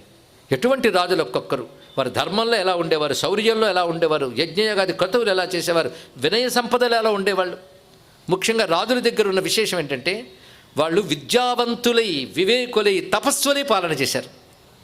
కేవలం అధికారం, మదం మాత్రమే వాళ్ళ దగ్గర కాదు. విద్యా వినయ సంపదతో కూడిన అధికారమైన బాధ్యత వాళ్ళ దగ్గర ఉన్నది ఇక్కడ. అందుకే వారు ఎల్లవేళలా విద్య ముందు తల వంచారు, మహర్షుల ముందు తల వంచారు వాళ్ళు ఇక్కడ. అందుకే అధికారం ఎప్పుడు విద్య ముందు తల వంచాలి అని భారతీయ సంస్కృతి చెప్తుంది ఇక్కడ. అందుకని అధికారం చేతబట్టుకుని విద్యాధికులను అవమానించడం కాదు. అందుకే ఏ సమస్య వచ్చినా అరణ్యాల్లో తపస్సునాచుకుంటున్న ఋషి కుటీరాలకు వెళ్ళేవారు రాజులు. వాళ్ళు వచ్చి ఇక్కడ బతిమలాడడం కాదు, వీళ్ళు అక్కడికి వెళ్ళేవారు. వెళ్ళి కిరీటాలు తీసి చేత్తో పట్టుకుని వాళ్ళ ముందు తల వంచి సాష్టాంగ నమస్కారాలు చేసి రాజ్యక్షేమం కోసం ఏం చేయమంటారని అడిగేవారండి. అప్పుడు ఋషులు అలా చెప్పారు. అందుకు విద్యాధికులైనటువంటి మహాత్ములు ఆ రోజుల్లో ఋషులుగా నిరాడంబరంగా వాళ్ళు జీవిస్తూ ఉంటే, పాలనలో ఉండేవాళ్ళు దేశ రక్షణ కోసం వినయంగా వాళ్ళని ఆశ్రయించేవాళ్ళు. కనుక వాళ్ళకి ఆడంబరం లేదు, వీడికి అహంకారం లేదు. ఇది పరిశీలించవలసిన అంశం అంటే ఇక్కడ. ఇది అధికారం అనగానే వచ్చేస్తుందండి. 4 వద్దన్న అహంకారం తెచ్చే పోస్టులు ఉంటాయట. ఒకటి వయస్సు. మంచి యవ్వనంలో ఉన్నప్పుడు తల్లి చెప్పిన వినుడు, తండ్రి చెప్పిన వినుడు, అదో అహంకారం, అది యవ్వన అహంకారం. రెండవ అహంకారం ఏమిటంటే విద్యాహంకారం, అది కూడా ప్రమాదమే. విద్య బాగా వచ్చి నన్ను మించిన వాళ్ళైనా అహంకారం వస్తుంది. మూడవది సంపద వల్ల వచ్చే అహంకారం, ధనాహంకారం. 4వది అధికార అహంకారం అన్నాడు ఇక్కడ. ఈ 4 సత్పురుషులకుంటే సద్వినియోగం చేసుకుంటారు, దుష్టులకుంటే అహంకారంతో విర్రవిగి పతనమవుతారు అని చెప్పారు శాస్త్రంలో. చూసారా? ఇది కూడా మన పురాణాల్లో చెప్పబడుతుంది కదా. ఇది ఎక్కడ చెప్తారంటే భాగవతంలో కృష్ణ పరమాత్మ నలకోబర మణిగ్రీవులు మధ్య చెట్లుగా ఉన్న వాళ్ళని ఉద్ధరించే ముందు నలకోబర మణిగ్రీవులు శాపగ్రస్తులు ఎందుకయ్యారంటే అహంకారం చేత. మంచి వయస్సులో ఉన్నారు, యవ్వన మదం. దానికి తోడు అధికారంలో వాళ్ళ నాన్నగారు కుబేరుడు, ఫైనాన్స్ డిపార్ట్మెంట్తో అదిందే, వాళ్ళ కొడుకులు, కనుక అధికార మదం. దానికి తోడు ధనమదం, దీనికి తోడు ఇంకో మదం ఎక్కింది మద్యం వల్ల. ఇన్నిటితో ఉన్నారు కనుక పెద్దలను గుర్తించక పతనం అయిపోయారు. ఇలాంటి కథల ద్వారా ఎంత అప్రమత్తంగా ఉండాలో, క్షణక్షణం కూడా జాగ్రత్తగా ఉండాలి. అది కనుక పెద్దలను ఇక్కడ తలంచుకుంటున్నాడు. ఎటువంటి వారు? మరి నేనేం చేస్తాను? మరి నా ప్రత్యేకత ఏమిటి? పెద్దలు ఎలా వెళ్ళారో ఆధారంలో వెళ్ళాలి. వెళుతూనే ఇంకా కొంచెం నేను ఏదో చెయ్యాలి అధికం. మరి నేనేం చేస్తాను? వారు చెయ్యని సత్కార్యం లేదు, దాన్ని నేను కొనసాగించాలి. మొదట అది నిర్ణయించుకున్నాడు. రెండవది ఏంటంటే నేను దీన్ని నిష్కామంగా చేస్తాను అన్నాడు. యోగ మార్గం వైపు తీసుకెళ్ళిపోయాడు. పూర్తి నిష్కామంగా దీన్ని ఆచరిస్తాను. అందుకే ఏ యజ్ఞనో నరాదాంతా సంగ్రామాచ్ఛానివర్తన తదహం కిం కరిష్యామి ఎత్తుతై పూర్వజై కృతం మహత్సంగ్రామ సమ్మర్దే స్వవిసంవాది పౌరుషా క్రమేణాహం యతిష్యామి కస్మైతాన్ అభిసంధితుం. వినయంతో అంటున్నాడు, వారెవరు ఇతరులు చేయలేని చేశారు, నేను నా ప్రయత్నం నేను చూస్తూ నిష్కామంగా కర్మను అనుష్ఠిస్తాను అనుకి యజ్ఞయాగాది క్రతువులతో ముందు అలౌకికమైన ప్రయత్నం చేయాలి. ప్రయత్నాలు, లౌకిక ప్రయత్నాలు, అలౌకిక ప్రయత్నాలు 2 ఉంటాయి.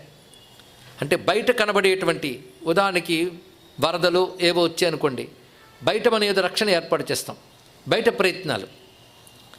అలాగే అతివృష్టి అనావృష్టి వల్ల అయితే కరువు కాటకాలు లేకపోతే వరదలు మొదలైన వచ్చినప్పుడు ప్రజలకు ఏం క్షేమాలు చేస్తాం, ఇవన్నీ భౌతిక ప్రయత్నాలు. అసలు అలాంటి ఉత్పాతాలు ప్రకృతిలో రాకుండా ఉండడం కోసం కొన్ని యజ్ఞములు, కొన్ని సాధనలు ఉన్నాయి. అవి అలౌకిక ప్రయత్నాలు. 2 చేయాలి. అలౌకిక ప్రయత్నం గట్టిగా ఉంటే లౌకిక ప్రయత్నములు అవసరం లేని విధంగా క్షేమం ఉంటుంది.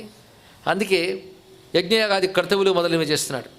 అలా చేసినప్పుడు చిత్రం ఏంటంటే ఎన్ని యజ్ఞాలు చేశారంటే కొన్నాళ్ళకి అయ్యేటప్పటికల్లా ఎవరిని యజ్ఞానికి పిలిచినా రాలేమన్నట్టు. వాళ్ళు దానాలు ఇస్తే మాకు అక్కర్లేదు అంటున్నారు. అంటే అర్థం వాళ్ళకి ఇంకా లోటు లేకుండా అందరికీ అన్నీ ఉన్నాయి. ఆ విధంగా మొత్తం యాజ్ఞికులందరూ ఆ విధంగా ఉన్నారు. ఆఖరికి ఎలా తయారయ్యారంటే నీ దగ్గరకు వచ్చి యజ్ఞం చేయడం కాదయ్యా, మా ఇళ్లలో మేమే యజ్ఞం చేసుకుంటున్నామని అన్నారు ఇక్కడ. అందుకని వీళ్ళు యజ్ఞాలు మాని వచ్చిన డబ్బుతో కూర్చొని భోగాలు అనుభవించడం కాదు, అది కూడా తెలుసుకోవాలి. అలాగైతే వాడు పతనం అయిపోతాడు. మేము చేసుకుంటున్నామన్నారు. ఆఖరి బ్రతిమలాడి నేను నా కోసం యజ్ఞం చేయట్లేదు, లోకక్షేమం కోసం చేస్తున్నాను కనుక మీరు వచ్చేది నిర్వహించాలి అంటే అలా వచ్చేవారట. మొత్తాన్ని చెప్పదలుచుకున్నాడంటే ఏ ఒక్కరికి ఇంకొకరిని అడగవలసిన అవసరం లేని పరిస్థితి ఏర్పరిచాడు. పైగా తన రాజ్యంలో దానం ఇవ్వడానికి సిద్ధంగా ఉన్న వాళ్ళే ఉన్నారు, కానీ పుచ్చుకోవడానికి సిద్ధంగా ఎవడు లేడయ్యా. అలా ఉన్నట్టు ప్రతి పౌరుడు కూడా, అంటే ప్రతివాడు సంపన్నుడే. అలా మొత్తం అందరినీ ఆ విధంగా తీర్చిదిద్దాడుతనం. పైగా అతను కూడా బలము, పౌరుషము, సంపద కలిగినటువంటి వాడు. ఎందుకంటే మరుత్తరాటు పుత్రుడు కదా. ఇది నరిష్యంతుడి యొక్క కథ. ఈ నరిష్యంతుడికి ఇంద్రసేన అనేటువంటి పత్ని ఉన్నది. ఆమె ద్వారా కలిగినటువంటి పుత్రుడు దముడు. ఈ దముడు గురించి చెప్తూ ఒక మాట చెప్తారు ఋషులు. వాళ్ళ అమ్మలో ఇంద్రియ నిగ్రహ శక్తి బాగా ఉంది ఆవిడకి, తొందరపాటు ఎక్కడ కనబడదు. ఆమె గర్భిణిగా ఉన్నప్పుడు కూడా ఆ ఇంద్రియ నిగ్రహం పాటించినది అంతా గమనించారు ఋషులు. ఆ ఇంద్రియ నిగ్రహ లక్షణం పిల్లవాడికి వచ్చింది. అందుకే తల్లిదండ్రుల లక్షణాలు పిల్లలకు వస్తారని కూడా తెలుసుకోవాలి. ఈ విషయం కూడా పురాణ విజ్ఞానాల్లో ఒకటండి ఇక్కడ. అది పరీక్షిత్ మహారాజు ఉత్తరాగర్భంలో ఉన్నప్పుడే విష్ణుభక్తుడైపోయాడు. ఎందువల్ల? ఆ తల్లి ఎప్పుడూ ఇళ్లల్లో కృష్ణ కాలక్షేపమే, ఇంట్లో కృష్ణస్మరణ తప్ప మరొకటి లేదు. మా కృష్ణుడు ఇవే పాండవుల ఇళ్లలో మరొకటి ఉన్నదా అండి? అదంతా గర్భంలో ఉన్నవాడికి వచ్చింది. ఇప్పుడైతే పిల్లలు పుడుతూనే రిమోట్లో ఏ నంబర్ నొక్కితే ఏది వస్తుంది చెప్పగలరు.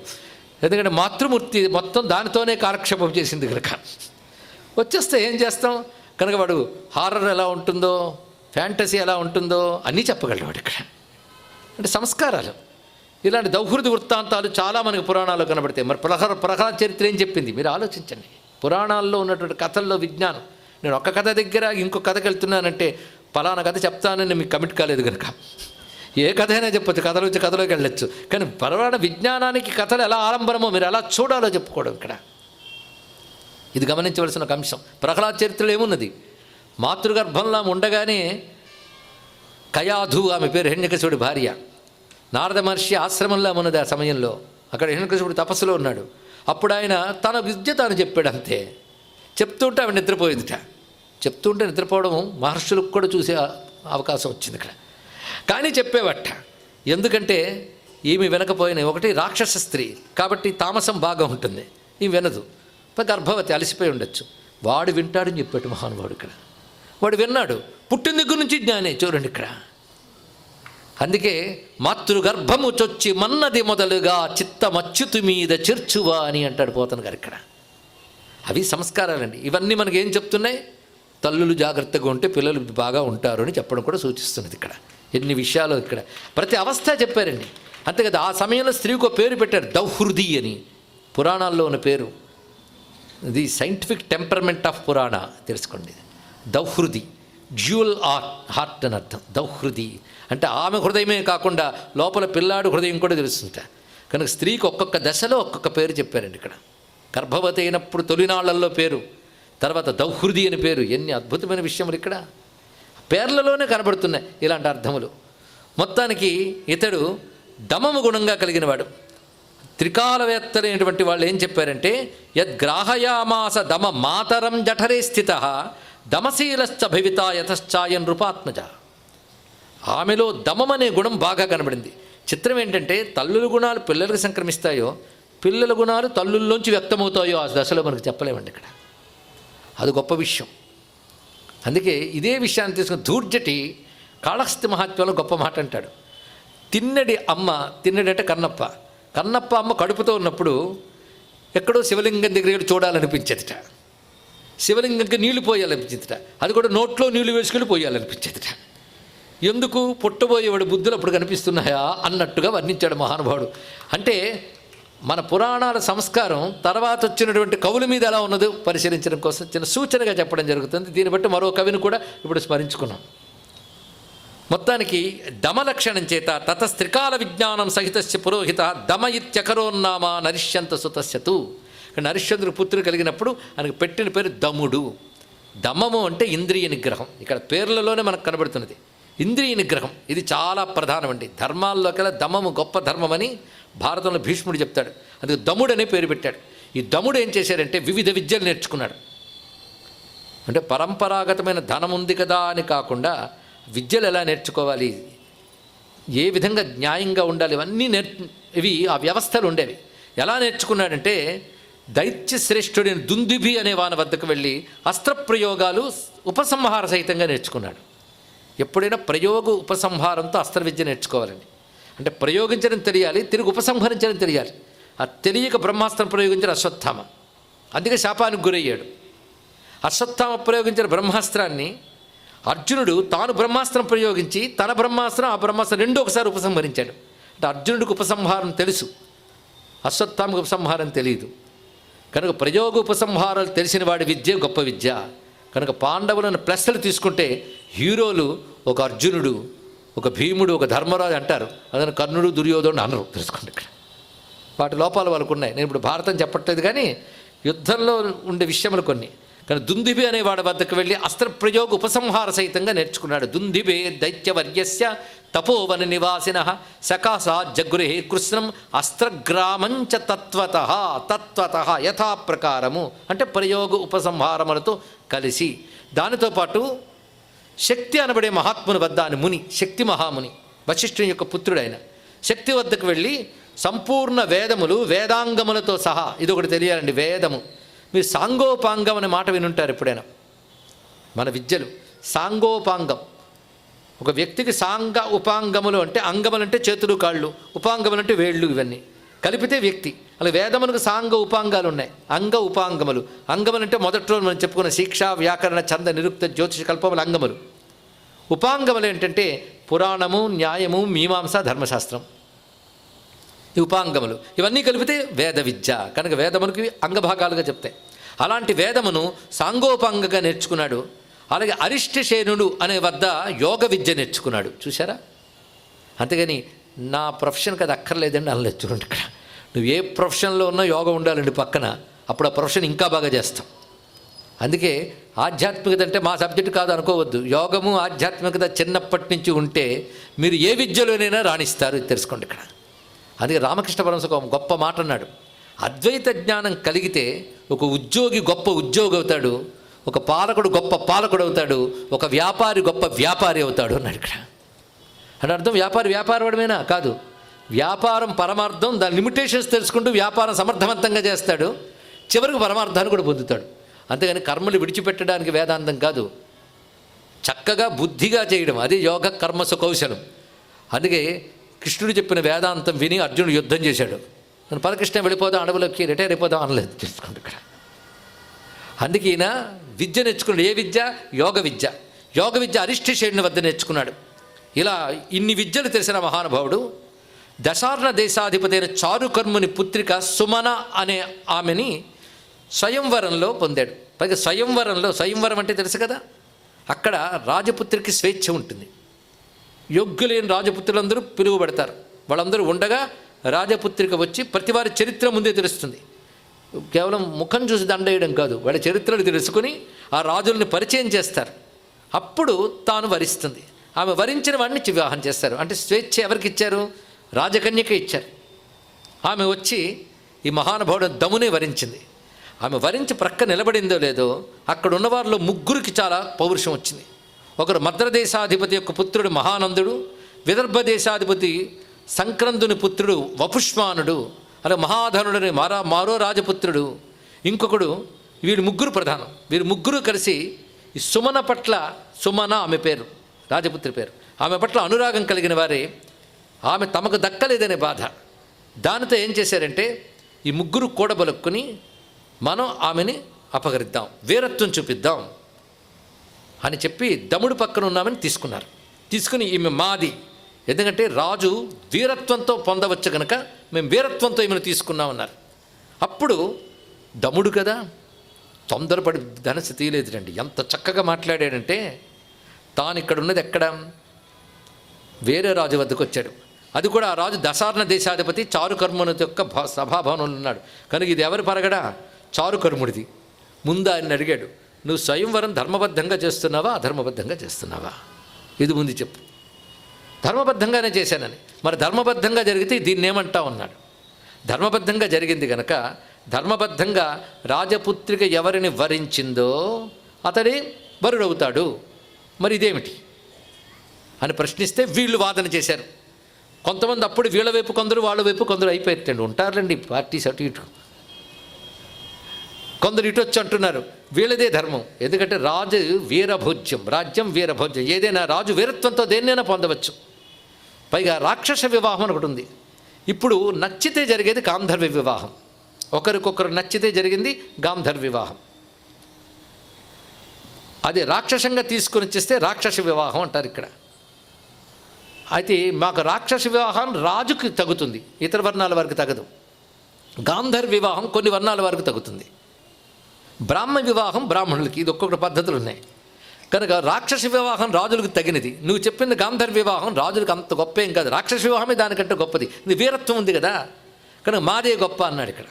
కానీ అప్పుడు అక్కడున్న కొంతమంది పెద్దలు మాత్రం చెప్పారు, తప్పు నాయనా, ధర్మం అలా ఒప్పుకోదు. మీరు చెప్పిన రాక్షస వివాహం ఎప్పుడు ధర్మం అవుతుందో తెలుసా?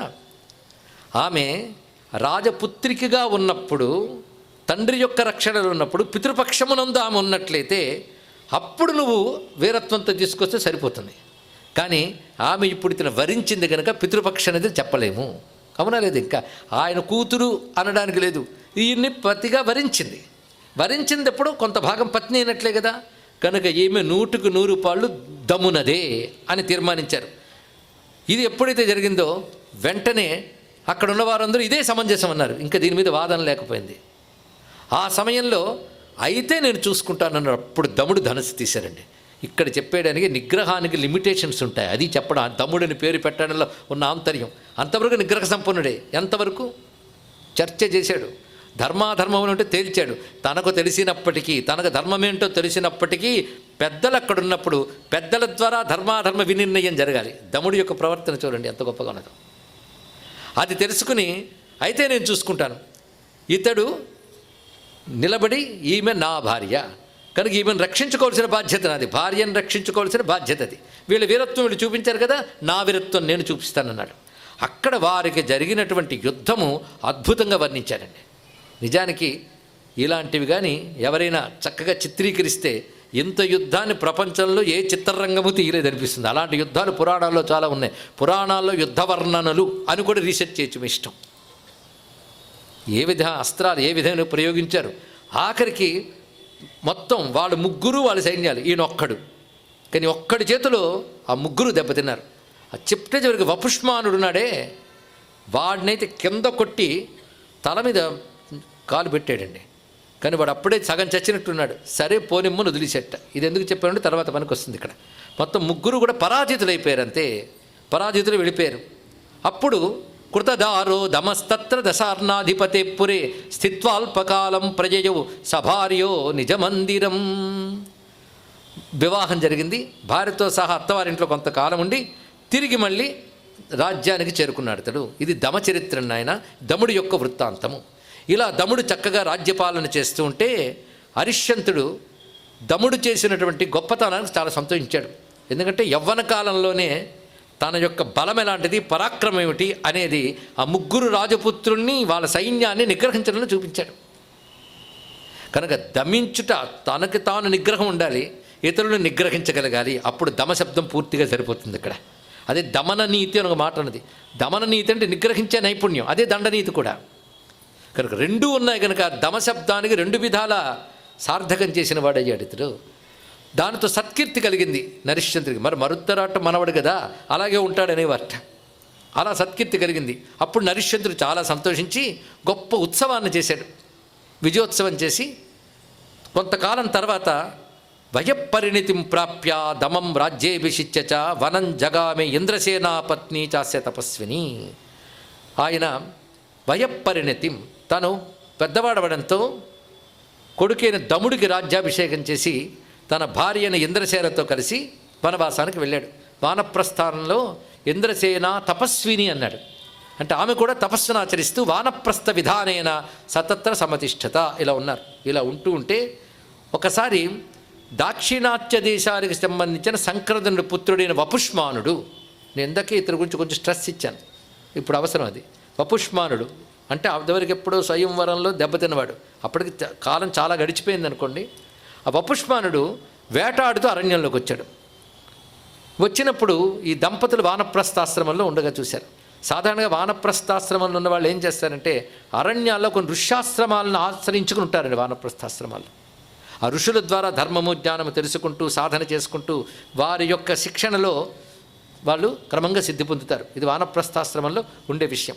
అలాగే ఋష్యాశ్రమంలో వాళ్ళు ఉంటూ ఉంటే వీళ్ళని చూసి ఎవరు వీరు అని ఆశ్చర్యపోయాడు. ఎవరు ఇంత వృద్ధులు ఉన్నారు, ఎవరు మీరు అని అంటే అతడు మౌనవ్రతంలో ఉన్నాడు కనుక భార్య మాట్లాడింది. అంటే ఆయన ఎంత తపస్సు అయిపోయాడో నరిశ్చంద్రుడు చూడండి. తతో మౌనవ్రతి భూపో నహి తస్యోత్తరం దదవు. మౌనవ్రతంలో ఉండడం చేత ఆ వచ్చినట్టు వపుష్మానుడికి నరిశ్చంద్రుడు సమాధానం చెప్పలేదు.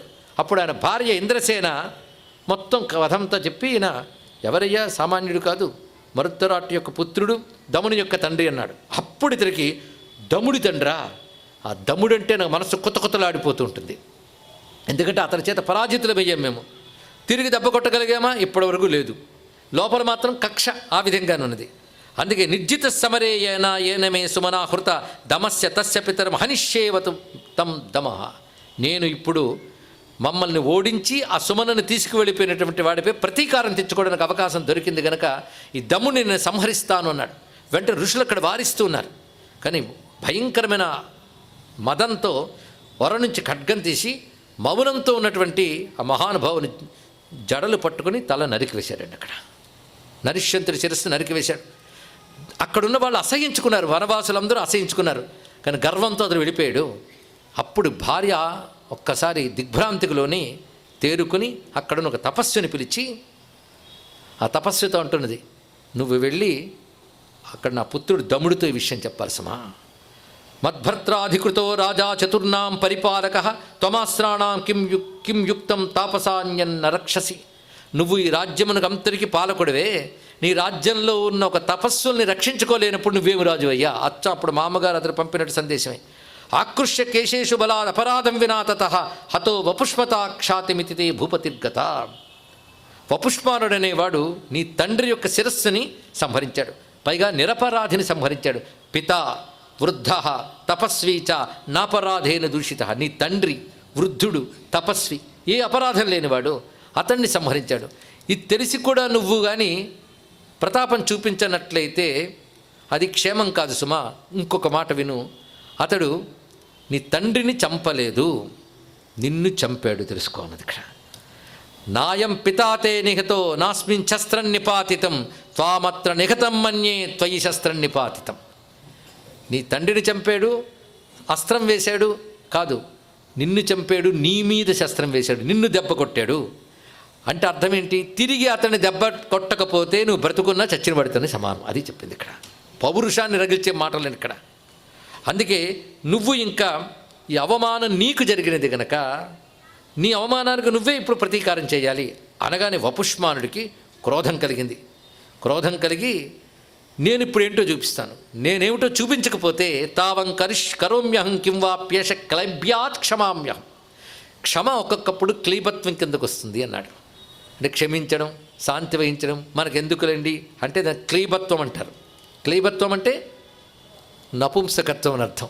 ఇప్పుడు భగవద్గీతలో కృష్ణుడు అన్నమాట, కలైభ్యం మాస్మగమపార్థ నైతత్వయుపపద్యతే. మహాపరాక్రమవంతుడివి నువ్వు, యుద్ధం దగ్గరికి వచ్చినప్పటికల్లా చెమట్లు పట్టేస్తున్నాయి, గాంధీవం జారిపోతుంది, నేను చంపలేను అంటే ఇదేం గొప్ప లక్షణం ఏం కాదయ్యా, నపుంసక లక్షణం తిట్టాడు కృష్ణుడు. చేతకానితనం అది. అందుకే నేను క్లీబుడుగా కనబడకూడదు. ఎందుకంటే నేను ఎందుకు నియమింపబడ్డానంటే ఈ కథలో గొప్పతనం దముడి యొక్క వృత్తాంతం. ఆయన దమము అనేది ఉత్తమ గుణం, దానితో ప్రవర్తించాడు. అంటే శిక్షించడానికి దమమే, తనను తాను శిక్షణతో నిగ్రహించుకోవడానికి దమమే. అందుకే మాట అనేటప్పుడు మా నాన్నను చెప్పాడు కనుక చంపేస్తాను కదా, చెప్పే మాట దుర్వృత్త శాంతవు శిష్టానాం పాలనేధికృతావయం. మేము శాంతులైన శిష్టుల్ని రక్షించవలసిన బాధ్యత మాకుంది. ఎందుకంటే వాళ్ళు యుద్ధాలు చేయరు, వాళ్ళు శాంతంగానే ఉంటారు, ఏదో జ్ఞానం చెప్తారు. అలాంటి వాళ్ళని రక్షించవలసిన బాధ్యత మాకున్నది. ఆ బాధ్యతలో ఉన్నవాళ్ళం కనుక పైగా శిష్టులైన వాళ్ళని హింసించాడు, తండ్రిని హింసించాడు ఇన్ని రకాలుగా. నిశ్శూరమాధర్మికం అప్రశస్తం తం దాక్షిణాత్యం సమరే నిహత్య భోక్షే తతోహం పృథివించ కృష్ణాం వన్హి ప్రవీక్షామ్యనిహత్యతం వా. నేను నా పరాక్రమం చూపిస్తాను, ఒకవేళ నేను చెయ్యలేకపోతే అగ్నిలో ప్రవేశిస్తాను అని చెప్పి అతను బయలుదేరి ఏషోహమాదాయ ధనుస్స ఖడ్గో రథై తథైవారి బలం సమేత్య కరోమి వయ్యత్ కథనం సమస్త పశ్యంతు మే దేవగణా సమేతా. ఈ శ్లోకం ఎందుకు చదివామంటే పురాణాల్లో కవిత్వం ఇది ఒక రీసెర్చ్ చేయించండి ఎవరైనా. ఎన్ని సబ్జెక్ట్స్ ఒక్క పురాణాల మీద, అందుకే పురాణాల మీద ఒక యూనివర్సిటీ పెట్టండి రా బాబు అని చెప్తాం మేము ఇక్కడ. పురాణాలను బేస్ చేసుకొని ఎన్ని జ్ఞానాలు బయటకు తీయించాం. అందులో ఒక్క పాయింట్ తీసుకుని రీసెర్చ్ చేస్తే దాన్ని తవ్వుకోవడానికి ఇతర శాస్త్రాలు కూడా రిఫర్ చేయొచ్చు.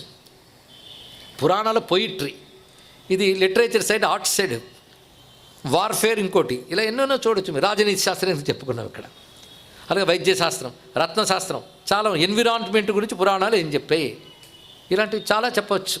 ఒక ఆయన ఆ మధ్య కన్నడ భాషలో పురాణాల్లో ఎన్విరాన్మెంట్ మీద పుస్తకం రాశాడు, ఇంగ్లీష్లో కూడా వచ్చిందండి. అక్కడక్కడ కొన్ని జరుగుతున్నాయి. జామిట్రీ ఇన్ వేదిక్ యజ్ఞాస్ అనే పుస్తకం వచ్చింది, ఒక పాశ్చాత్యుడు రాశాడు. వేద యజ్ఞాల్లో జామిట్రీ ఎలా ఉన్నది, జామిట్రీకి మన దేశం ఎంత ప్రాధాన్యం ఇచ్చింది అనేది ఒక్కటి ఆలోచిస్తే యంత్రాలని జామిట్రీ కదా అన్నాడు మహానుభావుడు జాన్ వుడ్రాఫ్ అనేవాడు. అంతవరకు అది పిచ్చి గీతలు, హిందువులు ఏం చేసినా వాళ్ళు దేని మీద దాడి చేశారో ఆ ప్రజలందరూ మూర్ఖులు అనడం దాడి చేసిన వాళ్ళ నాగరికత. కానీ అలాంటి యంత్రాలు, ఎన్ని యంత్రాలండి, ఎందరి దేవతలు అన్ని యంత్రాలు ఉన్నాయి తెలుసా. యంత్రాలు అంటే మిషనరీ చెప్పట్లేదు, శ్రీ విద్యా యంత్రం, రామయంత్రం, యంత్రములు వేస్తారు. యంత్రములు పరిశీలిస్తే ఏముంటుంది, త్రికోణాలు, వృత్తాలు, చతురస్రాలు, ఇవన్నీ ఒక జామెట్రికల్ ప్యాటర్న్లో ఉంటాయి. పిచ్చి గీతలు కావు, అడ్డదిడ్డం కావు. కొంచెం గీత అడ్డమైతే తేడాలు వచ్చేస్తాయి. అంత జాగ్రత్తగా యంత్రాలు గీస్తారు. అంటే ఎంత యంత్రం గీశారంటే వాళ్ళకి ఎంత జామెట్రీ ఉంది. అంటే శక్తిని అక్షరాల్లోకి తీసుకొస్తే మంత్రం, జామెట్రీలోకి దించితే యంత్రం. తెలుసుకోండి, ఇక్కడ దైవశక్తిని జామెట్రికల్ ప్యాటర్న్లోకి తీసుకొచ్చారు యంత్రం, అక్షరాల్లోకి తీసుకొచ్చారు మంత్రం. ఈ రెండు కలిపి విగ్రహం తెచ్చారు, అది ఆకృతి. మూడింటిలోనూ దివ్యశక్తి. ఇది తెలియాలి. తెలియకపోతే మీకు ఎంతమంది దేవుళ్ళు ఎందుకు, ఈ విగ్రహం ఎందుకు ఇలా ఉంది అని అడిగితే చెప్పే సత్తా మనకు ఉండాలి కదండి. చెప్పే సత్తా లేనప్పుడు నాకు తెలియదండి, నాకు పెద్దవాళ్ళు చెప్పారు, దండం పెడితే చాలు. ఊరుకోమే లాజిక్లు తీస్తాం, లాజిక్ తీస్తే ఆన్సర్ ఇవ్వడానికి సిద్ధం. వినే ఓపిక ఉందా? కానీ దివ్యశక్తి శబ్దంలో వస్తుంది, రేఖలో వస్తుంది, విగ్రహం రూపంలో, 3 రూపాల్లో ఆవిష్కరిస్తాం శక్తిని. ఎందుకంటే నీళ్ళని బిందులో పట్టుకోమా తాగాలంటే, ట్యాంకుల్లో పట్టము. శక్తిని కూడా అదేవిధంగా విగ్రహంతో మనం పొందుతాం. ఇది తెలుసుకోవాల్సింది. దానిలోకి తీసుకొస్తాం శక్తిని. అదొక ప్రాసెస్, ఎలా తేవాలో ఉన్నది పద్ధతి. అప్పుడు విగ్రహం ఇంక బొమ్మ కాదు, దేవత అవుతుంది. దానికి ఒక ప్రాసెస్ ఉంది. మంత్రశక్తిని యాగం చేసి, యాగం యొక్క సూక్ష్మశక్తిని యంత్రంలో ధారపోసి, దానిపై సంస్కరింపబడిన విగ్రహాన్ని, అధివాసాలతో సంస్కరింపబడిన విగ్రహాన్ని ప్రతిష్ఠ చేస్తామంటే ఎంత ఉన్నదండి. అప్పుడు కొందరు పాశ్చాత్యులు వచ్చి, అయ్యో ఈ యంత్రములు పిచ్చిగా చేయలేదండి, సైన్స్ ఉందని తెలిసి హిందూ మతంలోకి మారి యోగులుగా మారిపోయారండి చాలామంది. ఇదిగో ఈ హిస్టరీలో మనకు తెలుసుకో, అది వచ్చింది బాధ. విమర్శించే వాళ్ళు హిస్టరీలో దొరుకుతుంటాయి. ఆ జాన్ వుడ్రాఫ్ 3 పుస్తకాలు రాశాడు. వర్డ్ పవర్, సర్పెంట్ పవర్, ఒకటి సౌందర్య లహరికి భాష్యం రాశాడు ఇంగ్లీష్లో. విశేషం ఎంత ఉన్నవి పరిశీలించండి. అదేవిధంగా విజ్ఞానాన్ని మనం గమనించితే ఎన్నెన్ని విషయాలు బయటపడుతుంటాయి ఇక్కడ. కనుక వాటిలో ఉన్న పరిజ్ఞానం, కనుక ఇతడి ఆలోచిస్తున్నది ఏంటంటే ఆ దమన నీతి గురించి ఆలోచిస్తూ, నేను ఇది ఎలాగైనా సాధిస్తాను వెళ్ళి యుద్ధానికి వెళ్ళాడు. యుద్ధ విద్య చాలా విశేషంగా వర్ణించారు. చిట్ట చివరికి వపుష్మంతుణ్ణి సంహరించాడు దముడు. దానితో నిష్కంటకం చేశాడు రాజ్యాన్ని. శత్రువులు లేకుండా చేయడమే నిష్కంటకం చేయడం. ఇలా రాజ్యపాలన చేశాడు దముడు. ఇది దముని యొక్క చరిత్ర. ఇలాంటి దముడు వంటి రాజులు ఎంతమందో ఉన్నారయ్యా అని ఈ కథతో మార్కండేయుడు ఆపేడండి. ఆయన ఆపాడు కనుక నేను ఆపాను. ఇక్కడి వరకు ఆపాను కానీ ఇంకా చాలా ఉన్నాయి ఇక్కడ. అంటే ఇక్కడ దమ వృత్తాంతం చెప్తూ ఇక్కడ చెప్తున్నది ఏంటంటే, అన్యేప సుధియశూరాహ సూర్యవంశజాహ, సూర్యవంశజులైన చక్రవర్తులు ఇంకా ఎందరెందరో మహాత్ములు ఉన్నారయ్యా. వాళ్ళు ఎలాంటి వాడిని, యజ్వినో, చూడండి రాజులు ఎలాంటి వాళ్ళు, ధర్మకోవిదాహ శూరాహ వేదాంతపారగాహ, 4 లక్షణాలు చెప్పాడు ఇక్కడ. మొదట శూరాహ అని చెప్పాడు, శూరులు. రెండవది యజ్విన, యజ్ఞములు చేసిన వారు. మూడవది ధర్మకోవిదాహ, ధర్మములు తెలిసిన వారు. 4వది వేదాంతపారగాహ. 4 ప్రధానమే, అది చెప్తున్నారు ఇక్కడ. శూరత్వం అవసరమే, యజ్ఞయాగాదులు చేసి దేవతల అనుగ్రహం పొందడం అవసరమే, ధర్మంలో పాండిత్యం అవసరమే, వేదాంతం వల్ల జీవుడు పరమార్థం తెలుసుకుంటాడు. కనుకనే వ్యవహారంలో ఉన్నంతసేపు ధర్మము ఉండాలి, శూరత్వము ఉండాలి, యజ్ఞయాగాది కర్తవులు ఉండాలి, పరమార్థ దృష్టితో చేయాలి. ఆ పరమార్థంపై దృష్టి ఉండడం, పరమార్థాన్ని తెలుసుకోవడం వేదాంతం. కనుక ఇవన్నీ కూడా దానితో ముడిపెట్టారు. అందుకే పురాణం కూడా ఇక్కడ వేదాంతం తర్వాత మరో విద్యను చెప్పలేదు. చూడండి ఆర్డర్, ఋషి మన ఇన్ని వేల శ్లోకాలు ఉన్నాయా, ప్రతి శ్లోకం చెక్కినట్టు రాశారండి. అది ఆశ్చర్యం. ఒక్క పదం వ్యర్థం ఉండదు. ఆ పదం తర్వాత ఆ పదం ఎందుకు పెట్టావు, నువ్వు మార్చినా అది మళ్ళీ సెట్ అవ్వదు. వాళ్ళు అందుకే పెడతారు. ముందు శూరాహ శారీరక బలం, యజ్వినః దైవ బలం, ఈ రెండిటితో ధర్మకోవిదాహ మూడవది, 4వది వేదాంతపారగాహ. ఎందుకంటే వేదాంత జ్ఞానం లేదు, మోక్షం లేదు, జ్ఞానాదేవి కైవల్యం. ఇలా చెప్పబడుతున్నవి పురాణములు. ఇలాంటి మహాత్ముల యొక్క చరిత్రలు గ్రహించడం కోసం 18 పురాణాలు ఎన్నో చరిత్రలు చెప్తున్నాయి. కొన్ని పురాణాల్లో కామన్ వస్తాయి, ఇక్కడ ఉన్నది అక్కడ ఉంటుంది. కొన్ని పురాణాలు ఇక్కడ లేనివి అక్కడ ఉంటుంటాయి. ఇది ఒక ఆశ్చర్యం. ఉదాహరణ క్షీరసాగర మదనం ఉంది. అది పురాణాల్లో ఇంచుమించు అన్ని పురాణాలు ఉందండి. చాలా పురాణాల్లో మత్స్య పురాణాలు ఉంటుంది, దేవి భాగవతులు ఉంది, శివ పురాణంలో ఉన్నది. భాగవతంలో ఉంది, భారతంలో కూడా కనబడుతుంటుంది. అంటే క్షీరసాగర మథనం అన్ని మార్లు జరిగిందా? కాదు, ఒకసారే జరిగింది. చెప్పే తీరు బట్టి ఉంటుంది. ఇక్కడ కొన్ని కొత్త విషయాలు ఇక్కడ చెప్పను ఒకటి చెప్తాడు, అది ఇది అన్వయించుకోవాలి. త్రిపురాసుర సంహారం ఉంది. ఆ త్రిపురాసుర సంహార ఘట్ట అనేక పురాణాల్లో ఉన్నది. శివపురాణంలో దాని ప్రాధాన్యం ఒకలా కనబడుతుంది, మత్స్య పురాణంలో మరొకలా కనబడుతుంది. ఇలా విశేషమైన అంశములు గోచరిస్తుంటాయి. పైగా అక్కడ కొన్ని అద్భుతమైన సూక్తములు, ఇక్కడ కొన్ని సూక్తాలు కనబడతాయి. మనకు ఓపుకుంటే వివిధ పురాణాల్లో క్షీరసాగర మథనం అదొక రీసెర్చ్ చేయండి, ఎన్ని విషయాలు వస్తాయో బయటికి. అలాగే త్రిపురాసుర సంహార గాథ కూడా చాలా విశేషం. ఇక్కడ ఒక మాట చెప్పుకున్నాం, మన పురాణాల్లో అసుర సంహార గాథలు తేలిగ్గా తీసేయకూడదు. దేవాసుర సంగ్రామ గాథలు, దేవతలకి అసురుడికి యుద్ధాలు జరిగినవైన అది వెంటనే జరగవండి. కానీ పురాణాల్లో వెంటనే రాస్తారు, కానీ వెంటనే జరగవు. రెండింటికి చాలా గ్యాప్ ఉంటుంది. అంటే రాక్షసులు విజృంభించి దేవతలు దెబ్బతినగా మళ్ళీ దేవతలు వాడు తపశ్చేత భగవతినో భగవాన్నో ప్రసన్నం చేసుకుని అసుర బలాన్ని ఉపసంహరిస్తారు. మళ్ళీ వెంటనే తయారవుతారు రాక్షసులు కాదు, మళ్ళీ చాలా కాలం వస్తుంది, మళ్ళీ అసుర బలాలు వస్తాయి. ఈ దేవాసుర సంగ్రామ గాథల గురించి మొన్న ఒక ప్రస్తావన చేస్తే ఒక పాయింట్ చెప్పాం, గుర్తుందో లేదు. ఎందుకంటే ఏం చెప్తున్నాము ఏం చెప్పాలని గుర్తుపెట్టుకుని ఒళ్ళు దగ్గర పెట్టుకుని చెప్తున్నాం కదా, మాకు గుర్తుంటాయి. అక్కడ ఒక పాయింట్ చెప్పుకున్నాం. దేవాసుర సంగ్రామంలో మీరు ఒక కథ ఉన్నట్టు ఇంకో కథ ఉండదు. ఒక్కొక్క రాక్షసుడు ఒక్కొక్క రకమైన కోరిక వేస్తాడు. అంటే ఒక్కొక్క రాక్షసుడు ఒక్కొక్క ప్రణాళిక. వాడి ప్రణాళిక తేడా వచ్చినప్పుడు రక్షించవలసిన భగవంతుడు కూడా ప్రణాళిక మార్చుకొస్తాడు. కనుక అన్ని మార్లు ఒకే రూపంతో ఎందుకు రాలేదు? ఒక్కొక్కసారి ఒక్కొక్క రూపం. భండాసుని కొట్టడానికి ఆమె లలితా రూపం ధరించింది. శుంభుల సంహారం కోసం ఆ తల్లి కౌశికిగా అవతరించింది. మధుకైటవులు కొట్టేటప్పుడు ఆవిడ కాళికగా వచ్చింది.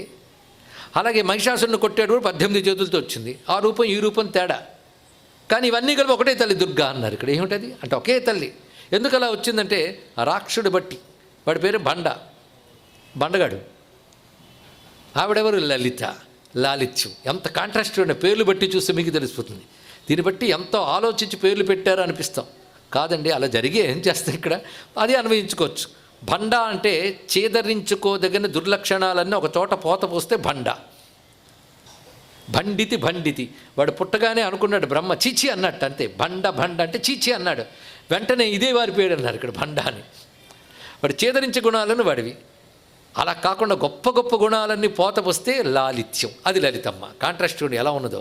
ఇలా మీరు పరిశీలిస్తే అన్నీ అలాగే కనబడతాయి. పురాణాలను ఎలా చూడాలో, కథ జరిగిందా లేదా అనేది పక్కన పెడుతుంది, గమనిస్తే ఇది. అదిగో మహానుభావుడు ఉన్నాడు, పురాణ కథలు జరిగేయంటే అద్భుతాలు, జరగలేదంటే మహాద్భుతాలు అన్నాడు ఇక్కడ. ఏం అద్భుతం, ఎలాగైనా భారతీయ సంస్కృతి మహాద్భుతమే తెలుసుకోండి ఇక్కడ. వాడి పేరు రావణుడు, ఈయన గారి పేరు రాముడు. కాంట్రాస్ట్ ముందు ఆలోచిద్దాం. రావణుడు అంటే ఏడిపించువాడు, వాడు టైటిల్ అది. వాడు గట్టిగా ఏడ్చేట కైలాసం చేతులు చిదిగిపోయినప్పుడు. అప్పుడు ఇక నుంచి నీ పేరు రావణ అన్నాడు. మీ అమ్మనికి దశకట్టుడు అంది, నేను రావణ అన్నాడు శివుడు. అప్పటి నుంచి పేరు రావణుడు. అంటే ఏడిపించేవాడు. అవకాశం దొరికితే ఏడిపిస్తాడు, దొరకకపోతే ఏడుస్తాడు. వాడి క్యారెక్టర్ అది. రామ అంటే ఆనందమే తానైన వాడు, ఆనందాన్ని ఇచ్చేవాడు. చూడండి, దుఃఖము ఆనందము రెండు కొట్టుకున్నాయి. చివరికి ఏం పోయింది? దుఃఖం పోయి ఆనందం పట్టాభిషేకం చేసుకుంది, ఇంతే. ఇలా వెతుకుతూ ఉంటే పురాణాల్లో సంకేతాలు ప్రతీకలు కనబడతాయి. కానీ అప్పుడు రామరావణ కథ ఇది, ఇప్పుడు జరగాల్సిన కథ ఇది. దుఃఖం పోయి ఆనందం రావాలి. కానీ రామ పట్టాభిషేకం అంటే ఆనందానికి పట్టాభిషేకం.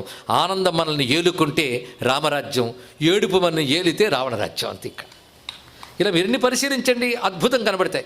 అంతేకాదు రాక్షసులు దేవతల గురించి అర్థం చేసుకోవాలంటే పురాణాల్లో ఈ కాన్సెప్ట్ ఇవాళ మరొక కోణంలో మనం చూపించే ప్రయత్నం చేస్తున్నాం. ఏమనుకోవద్దు, ఒక్కొక్క రాక్షసుడికి ఒక టాలెంట్ అని చెప్పాం. ఆ టాలెంట్స్ మొన్ననే కొన్ని చెప్పాం. ఇప్పుడు మరొక టాలెంట్ త్రిపురాసుర సంహారం. ఒక్కసారి త్రిపురాసుర సంహారాన్ని ఊహించి ఇప్పుడు సమాజాన్ని లేదా ఇప్పుడు డెవలప్డ్ సైన్స్ని చూడండి, ఏమి అద్భుతమైన స్టోరీ అది.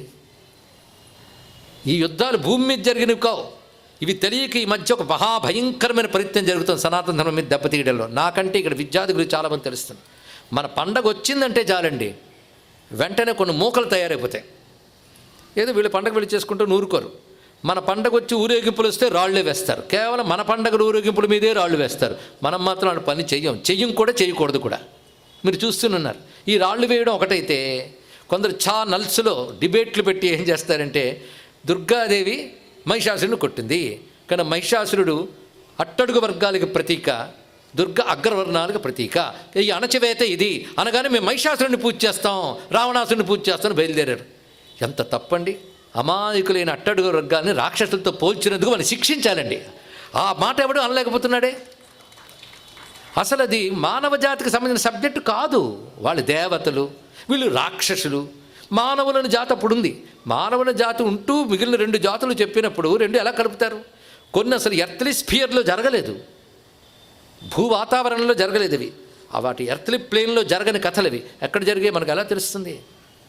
కనుక భూమికి వాళ్ళ వల్ల ప్రమాదం కలిగింది, కానీ అది భూమికి సంబంధించిన కథ కాదు. అక్కడ వాడిన వార్ఫేర్ కూడా ఈ స్టార్ వార్స్లోనూ వాడేవి. మీరు ఒక్కొక్కసారి ఆలోచించండి. అలాగే అసలు ఈ త్రిపురాసుర సంహారం కదా ఆలోచిస్తే ఆశ్చర్యం కాదు. 3 రాక్షసులట, కమలాక్షుడు, తారకాక్షుడు, విద్యున్మాలి. 3 తపస్సు చేశారు. అందరూ కోరుకున్నదే కోరుకున్నారు, అజరత్వం, అమరత్వం. అందరికీ భలే ఇష్టం, ఇచ్చేయాలి కానీ ఎవడైనా ఇదే కోరతాడు, అంతే కదండి. ఎప్పుడు ముసలితనం రాకూడదు, చావు రాకూడదు. అది ఇచ్చేవాడు ఉండాలి కానీ కోరుకోవడానికి అందరూ రెడీ. వీళ్ళనాడు తపస్సు చేశారు గారు బ్రహ్మదేవుడికి. బ్రహ్మదేవుడు అన్నాడు, నాకే లేవు నీకెలా ఇస్తాడన్నాడు. ఇక్కడ నేను కొన్ని కల్పాల వద్ద విడిపోవలసినవన్నీ. అవి లేని వాళ్ళు నారాయణుడు, శివుడు, పరాశక్తి అంతే అన్నాడు ఇక్కడ. కనుక నీకు అది శాంక్షన్ కాదన్నాడు. It's unnature, purely unnature. అంటే ఓహో అయితే ఒక పంచే, మాకు 3 పట్టణాలు ఇవ్వు. ఈ 3 పట్టణాలకి మొబిలిటీ ఉండాలి. ఇక్కడ మీరు చూడండి ఏం కాన్సెప్టో. అంటే మూవింగ్ సిటీస్ 3 కావాలి. అనగానే మనకి అంతరిక్షంలో జరిగే పట్టణాలు, ఏ శాటిలైట్స్, ఏం ఆలోచనలో చూడండి. ఇక్కడ 3 రకాల పట్టణాలు కావాలి. ఈ పట్టణాలతో మేము ప్రజలతో సహా అందులో ఉండాలి. పైగా మేము వెళ్ళి దేని మీదైనా వాలొచ్చు, ఎవరినైనా చేయొచ్చు. అలాంటి పట్టణాలు కావాలి. దీన్ని ఎవరు మమ్మల్ని కానీ పట్టణాలు ఎవరూ ఛేదించకూడదు. అయితే ఎలాగైనా మృత్యువు తప్పదన్నారు కనుక దానికి మేము కండిషన్స్ పెడతాం. మాకు శివుడు ఒక్కడు యుద్ధం చేస్తే మేము పోతాం, కానీ అది కూడా ఇంతవరకు కనీ విని ఎరగని రథం మీద ఎక్కాలి, కనీ విని ఎరగని ధనుసు పట్టుకోవాలి, ఒకే బాణం పట్టుకోవాలి, 3 పట్టణాలని ఒకేసారి కొట్టాలి. అంటే వాళ్ళు ఏమనుకున్నారంటే హైలీ ఇంపాసిబుల్ అనుకున్నారు. అంటే ఇవన్నీ ఎందుకంటే శివుడు సర్వసముడైన పరమాత్మ, లయకారకుడు. ఆయన ఒకడి మీద రాగం, ఒకడి మీద ద్వేషం ఉండదు. కాబట్టి ఆయన నలుగురు రాడు. ఎందుకంటే స్థితికారకుడైన విష్ణువో లేదా వైష్ణవివో వస్తారు, కానీ శివుడు అంత తొందరగా వచ్చి రాక్షస సంహారానికి రాడు. అలాగనే ఆయన రాక్షస పక్షపాతి కాడు. ఎవడు ఆరాధన చేస్తే వాళ్ళని అనుగ్రహిస్తాడు ఆయన. అంత ఇక్కడ ఆయన తటస్థుడు, యోగి. కానీ స్థితికారకుడైన విష్ణువుకి, ఆయన శక్తి అయిన వైష్ణవికి బాధ్యత ఇది, అంతే కదా. కనుక శివుడు రాడు, అది ఒకటి అసంప్షన్. అదేవిధంగా కనీ విని ఎరగని రథం ఎవడు తయారు చేస్తాడు? ఇప్పుడు ఉండకూడదు భూమి మీద అలాంటి రథం, అది కష్టం. ఒక్క బాణంతో కొట్టాలి. ఒక్క బాణంతో కొడితే ఒకేసారి 3 పట్టణాలు దగ్ధం అవ్వాలి. ఇక్కడ దాకా శివుడు వచ్చినప్పటికి కూడా 3 పట్టణాల్లో ఒకే లైన్లో ఉండకుండా మేము జాగ్రత్త పడతాం. నేను తిన్నగా ఎప్పుడున్నాం, ఎప్పుడు వంకరగానే ఉంటాం, అడ్డం తిడ్డాం. అలా ప్లాన్ చేసుకున్నారు. దానితో పరమేశ్వరుడు ఎలా వచ్చాడు? అద్భుతమైన రథం. ఇది వింటే చాలా ధన్యులు అయిపోతాను, చరిత్ర అంతా చెప్పక్కర్లే. రథాన్ని ఊహించుకోండి. ఏమిటా రథం కాన్సెప్ట్ ఒకసారి ఆలోచిస్తే ఎలా ఆలోచించారు మన పురాణవేత్తలు. ఆలోచించడం ఏంటయ్యా, జరిగింది రాశారంట. మనం ఆలోచించారంటే ఏం ఆలోచించారంటే అనాలి. ఎలాగైనా ఆశ్చర్యపోవలసిందేనండి. ఇక్కడ ఏం ఆలోచించారంటే భూమి రథమయ్యింది, సూర్యచంద్రుడు చక్రాలయ్యారు. అంటే టైం బౌండెడ్. భూమి చలనం కూడా టైంని అనుసరించి వస్తుంది. సూర్యచంద్రుడు చక్రాలయ్యారు. దానికి తోడు వేదములు గుర్రాలయ్యాయి. అంటే భూమి కూడా ఒక సైన్స్ అనుసరించి వెళుతుంది. ఆ నాలెడ్జ్ వేదానికి సారథిగా నడిపేవాడెవడు? బ్రహ్మదేవుడు. ఏ కాన్సెప్ట్ చూడండి ఇక్కడ. వాటికి కట్టిన పగ్గాలు, వేదములైన గుర్రాలకు కట్టిన పగ్గాలు ఛందస్సులు. బ్రహ్మదేవుని చేతిలో కొరడా, ఓంకారం. ఏమి కాన్సెప్ట్ అండి. అంటే ఓంకారం తగిలితే మంత్రానికి శక్తి వస్తుంది, కొరడా తగిలితే గుర్రం వెళుతుంది. అది చూపిస్తున్నారు ఇక్కడ. అలా ఉన్నాడు ఆయన. దాని తర్వాత రథ నిర్మాణంలో ఆ చక్రాలు కమ్మీలు ఎలా ఉన్నాయో చెప్పారు. అంటే సూర్యుడు అనగానే సూర్య సంబంధమైన శక్తి అంతా ఆ చక్రాలు ఎన్ని రూపాలతో ఉంటాయి. మేకుల దగ్గర నుంచి సూర్యశక్తులు ఉన్నాయండి, చంద్రశక్తులు అక్కడ చెప్పబడుతున్నాయి. దాని తర్వాత పైకప్పు వరకు ఏర్పడిన వాటిలో స్తంభాలు, వాటికి అమర్చిన శీలలు, చిన్న స్తంభాలు, పెద్ద స్తంభాలు, వాటికి అమర్చిన దూలాలు, పైన వరకు అంతరిక్షంలో ఉండే వివిధ గ్రహములు, నక్షత్రములు, కాలభాగములు, ఇవన్నీ వర్ణించింది పురాణం. మొత్తం ఆ చాప్టర్ అంతా చదివితే universe it self is chariot. మొత్తం విశ్వమే ఒక రథంగా కనబడుతుంది ఇక్కడ. అప్పుడు స్థిరమైన మేరువుని ధనుస్సుగా తీసుకున్నాడు, వాసుకుని సర్పంగా పెట్టాడు, విష్ణువుని బాణంగా పెట్టాడు, పట్టుకున్నాడు. అక్కడ వర్ణిస్తాడు ఋషులు. విశ్వమే రథంగా చేసుకుని దేవతల్ని తన సహాయకులుగా తీసుకుని విశ్వేశ్వరుడే రథం మీద ఉన్నాడు. విశ్వం ఎవడిదో వాడి రథం ఎక్కాడు. అలా విశ్వరథంపై నిలబడి ఒకేసారి సంధించి 3 పట్టణాలని దగ్ధం చేసి లోకానికి క్షేమం కలిగించాడు అయ్యా అన్నారు. ఈ కథలో ఆలోచిస్తే ఎంత కాస్మోస్ నాలెడ్జ్ లేకపోతే త్రిపురాసుర సంహారం గురించి రాస్తారండి ఇక్కడ. అది భూమి బల్లపరుపుగా నుండెను, 7 రోజులు సృష్టి చేసను, 8వ రోజు నిద్రపోయిను. ఇలాంటి వాళ్ళకి అది అర్థం కాదే ఇది. అసలు ఎంత అంతరిక్ష విజ్ఞానం. టైంలో మైన్యూట్ పార్ట్ మొదలుకొని మహాభాగాల వరకు ఆ రథంలో భాగాలుగా వర్ణించారు. ఇక్కడ కదలికలు ఏమి కాన్సెప్ట్ ఇది. ఇక్కడ మనం గమనించితే ఈ రాక్షసుల వైనం ఎలా ఉంది కనుక దేవాసుర సంగ్రామాలను రాసిస్తే ఒక్కొక్క అసురుడు ఒక్కొక్క టాలెంటు, దానికి తగ్గట్టు భగవంతుడు ఏ టాలెంట్స్తో కొట్టాడో నువ్వు చూపిస్తున్నారు.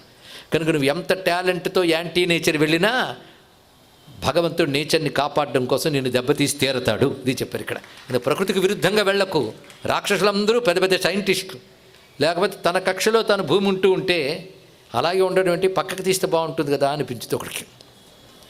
మరొక అక్షం, హిరణ్య అక్షం పదాలు తీయండి. పక్కకు తిప్పడానికి ప్రయత్నించాడు, గతి తప్పింది. నేచర్ ఏర్పరిచిన భగవానుడికి కోపం వచ్చింది.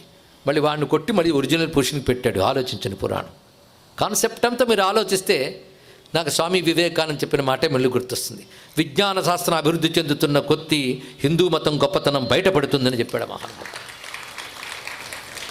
ఇలా మనం చూస్తుంటే పురాణ కథల పరమార్థం. ఇప్పుడు ఇదే త్రిపురాసుర సంహార గాథని ఇంతవరకు ఒక అంతరిక్ష విజ్ఞానంతో పోల్చాం, యోగంతో చూద్దాం.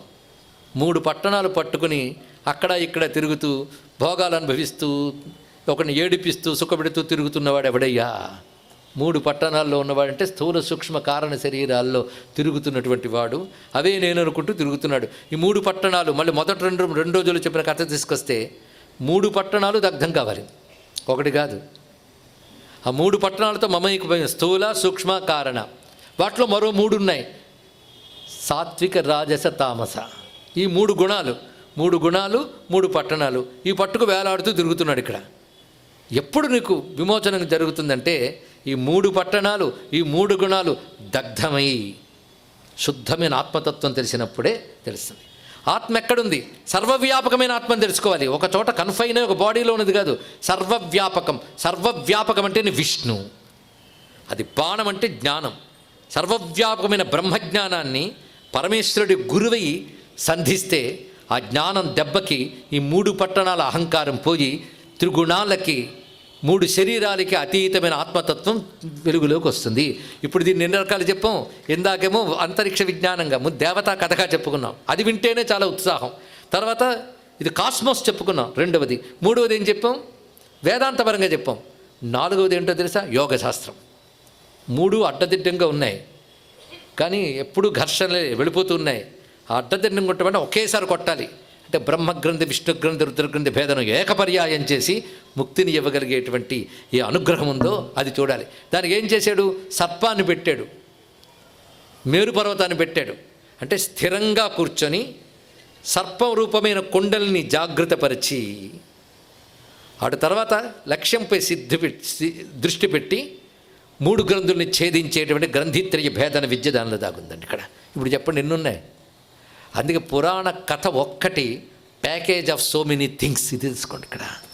ఎన్ని కూర్చుతారు, అటు యోగశాస్త్రం సరిపోవాలి, మంత్రశాస్త్రం సరిపోవాలి. అంతేకాదు కథ వింటే మనకి జీవితంలో పాపాలు పోయి ఫలితం రావాలి. అందుకే ఇవాళ త్రిపురాసుర సంహారంతో మనం కథను మొత్తం పూర్తి చేసుకున్నాం.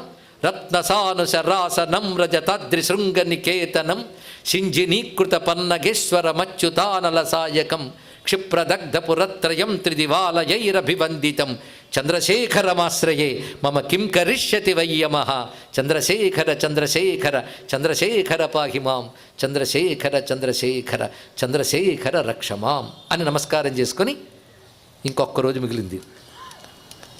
రేపెన్నో చూద్దాం. ప్రతి చోట చెప్తున్న అంశం గమనించి ఇవాళ దేవాసుర సంగ్రామము, వాటిలో అనేక రకమైన కోణాలు, ఈ కోణాలతో మనం పరిశీలించాలి. రేపటి కథలోకి వెళతాం. కానీ రేపు మొత్తం మనకు పర్వమే. కారణం ఏమిటంటే గీతా విద్య ఏదైతే ఉన్నదో దానిని దేశ విదేశాల్లో భగవద్గీత నేర్చుకుంటున్న ఋషి విద్యాభ్యాసానికి చెందిన గీతా విద్యార్థులు ఇప్పటికే దూర ప్రాంతాల నుంచి వచ్చారండి. మధ్యాహ్నం వాళ్ళందరినీ కలవడం జరిగింది ఇదే వేదికపై. కలిసి రేపటి కార్యక్రమ సరళి వాళ్ళకి బోధించడమే కాకుండా అందులో ఉత్తీర్ణులైన వారు, గోల్డ్ మెడల్ పొందినటువంటి వారు, వారందరికీ సర్టిఫికెట్లు ఇచ్చే కార్యక్రమం జరిగింది. ఏం జరిగిందో మీకు తెలియాలి కదా. మళ్ళీ రేపటి కార్యక్రమంలో సమయం మిగిల్చుకోవడం కోసం అంత ప్రణాళికాబద్ధంగా ఇవాళ చేశారు. రేపు వాళ్ళు 11:30 నుంచే ఇక్కడ గీతా పారాయణ చేస్తారు. పద్ధతి ప్రకారంగా శ్లోక పఠనం చేస్తారు. ఇంకా గీతలో ఎన్ని అద్భుతాలు చూపిస్తారు. భగవద్గీతను మొత్తం వాళ్ళు 4 బ్యాచ్లుగా నేర్చుకోవడమే కాకుండా గీత ద్వారా ఎన్ని నేర్చుకోవచ్చో నేర్పుతూ ఈ మధ్య గొప్ప కోర్సుని ఇంట్రడ్యూస్ చేశారు. అది గీతా ఫర్ ఇన్నర్ స్ట్రెంగ్త్, మనోబలానికి భగవద్గీత. సైకాలజిస్ట్గా అనుభవం కలిగినటువంటి అనురాధ గారు బొంబేలో ఉంటూ ఈ కోర్సుని గీత ఆధారంగా, గీతపై చెప్పిన ప్రవచనాల ఆధారంగా ఏర్పాటు చేశారు. చేసి ఎంతోమంది ఇందులో శిక్షణ ఇచ్చారు. అంటే సైకలాజికల్ డిజార్డర్స్ని కూడా భగవద్గీత ద్వారా ఎలా పోగొట్టుకోవచ్చు, ఇలాంటి కోర్సులు ఉన్నాయి. అలా నేర్చుకున్న వాళ్ళందరూ రేపు వచ్చి గానం చేస్తున్నారంటే మనందరం కూడా అందులో పాల్గొనాలి. తర్వాత సాయంకాలం తర్వాత విరామం తర్వాత మళ్ళీ యథాప్రకారం ప్రవచనం, పురాణ కథలు అది తెలుసుకుందాం. రేపటికి సన్నద్ధమవుతూ స్వస్తి. మరొక చిన్న విషయం, ఇక్కడ ఋషిపీఠం ఇవన్నీ మనం వింటూ ఉంటే ఇంత విజ్ఞానం మన ఋషులు ఇచ్చారా అనిపిస్తుంది కదా. ఆ తపనతో 25 ఏళ్లుగా ఋషిపీఠం ఆవేదనతో, ఆవేశంతో పనిచేస్తుంది ఇక్కడ.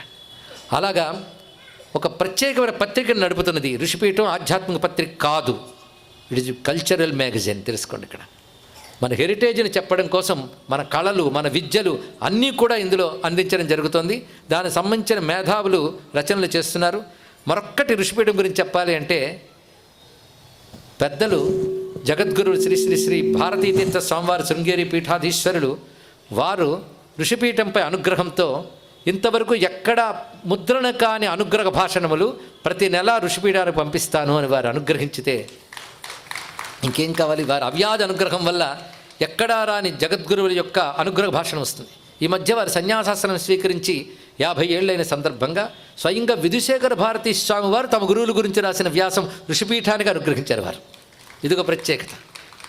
అదేవిధంగా ఆయుర్వేదం గురించి సామాన్యులకు కూడా ఆయుర్వేదం యొక్క ఉపయోగం, యోగా యొక్క ఉపయోగం తెలియజేసేవి, చరిత్రను తెలియజేసేవి, ఇలాంటివెన్నో సద్గురు శివానందమూర్తి గారు ఆనాడు జీవించి ఉన్నప్పుడు చెప్పిన అనేక అనుగ్రహ భాషలు బయటికి రానివి, ధ్వనిముద్రికలుగా ఉన్నవి ఋషిపీఠం ద్వారా వేయడానికి వారి అనుమతులు ఉన్నాయి. ఇలాంటి అరుదైన అంశాలతో ఋషిపీఠం తీర్చబడుతున్నది. నెల నెల మీ ఇంటికి వచ్చేటట్టు చందాదారులుగా చేరవచ్చు. అలాగే ఋషిపీఠం తీసుకొచ్చిన పుస్తకాలు చాలా ఉన్నాయి. ఒకటి ఎన్నెన్ని పరిచయం చేస్తే ఒక్కొక్క దాని గురించి చెప్పాలని చాలా విశేషములు. ప్రతిదీ కూడా పనికొచ్చేటట్టే చేస్తూ కొంతకాలం క్రితం కాశీ మహాక్షేత్రంలో నమశివాయ లేదా శివాయ నమః 5 అక్షరాల వెనకాల ఎంత జ్ఞానం ఉందో, ఆ జ్ఞానాన్ని ఒకటి పురాణముల ద్వారా, మంత్రశాస్త్రముల ద్వారా, వేదముల ద్వారా గ్రహించడం మాత్రమే కాకుండా శంకర భగవత్పాదుల వారి ప్రధాన శిష్యుడైన పద్మపాదాచార్యులు రాసిన భాష్య గ్రంథం ఆధారంగా తీసుకుని ఇవన్నీ కలబోసు 9 రోజులు ప్రవచనం చేయడం జరిగింది. ఇది అందరికీ ఉపయుక్తమవుతుందని కోరుకోవడం చేత శివపంచాక్షరి విద్య అనే పుస్తకం వచ్చింది. అలాగే ఒక్క వాక్యంతో నేటి తరానికి మన జ్ఞానాన్ని చెప్పడం కోసం వేదాల్లోనూ పురాణాల్లోంచి ఒక్క వాక్యం తీసుకుని కాంటెంపరీ ఇష్యూస్ గురించి చర్చ చేస్తూ ఎలాగ ఒక విద్యార్థికి, ఒక ఉద్యోగికి, ఒక వ్యాపారికి, ఒక రాజకీయ నాయకుడికి అందరికీ అన్వయించి ఎలా చేయాలి, మనోబలానికి ఎలా పనికొస్తుంది, ఒక్క వాక్యం గురించి రాసిన ఒక చిన్న వ్యాసం చొప్పున 186 వాక్యాలకి ఇప్పటి తరానికి తగ్గట్టుగా రాసిన గ్రంథం ఆప్తవాక్యాలు అనే పుస్తకం విడుదలైంది. అదేవిధంగా ఋషిపీఠ ఎడిటోరియల్స్, దాని గురించి నేను తెలియజేశాను మన రామకృష్ణ గారు. ఒక్క ఎడిటోరియల్ కూడాను ఇప్పుడు జరుగుతున్న పొలిటికల్ డెవలప్మెంట్స్ కానీ, ప్రపంచవ్యాప్తంగా జరుగుతున్న మార్పుల గురించి కానీ మనం ఎలా స్పందించాలి, మన బాధ్యత అంటే ఏమిటి అని తెలియజేస్తున్న ఎడిటోరియల్స్ అన్నీ కూడా 25 ఏళ్ల సంపాదకీయాలు ఒక పుస్తకంగా విడుదలయ్యాయి. ఇవన్నీ ఋషిపీఠం కౌంటర్ వద్ద లభ్యమవుతున్నాయి. రజతోత్సవం చేస్తున్న ఋషిపీఠం అందరిని ఆహ్వానిస్తూ ఋషిపీఠం విస్తరించాలని, దానికి మీ అందరి సహాయమే కాదు, మీ అందరూ భాగస్థులు కావాలని కోరుకుంటూ స్వస్తి.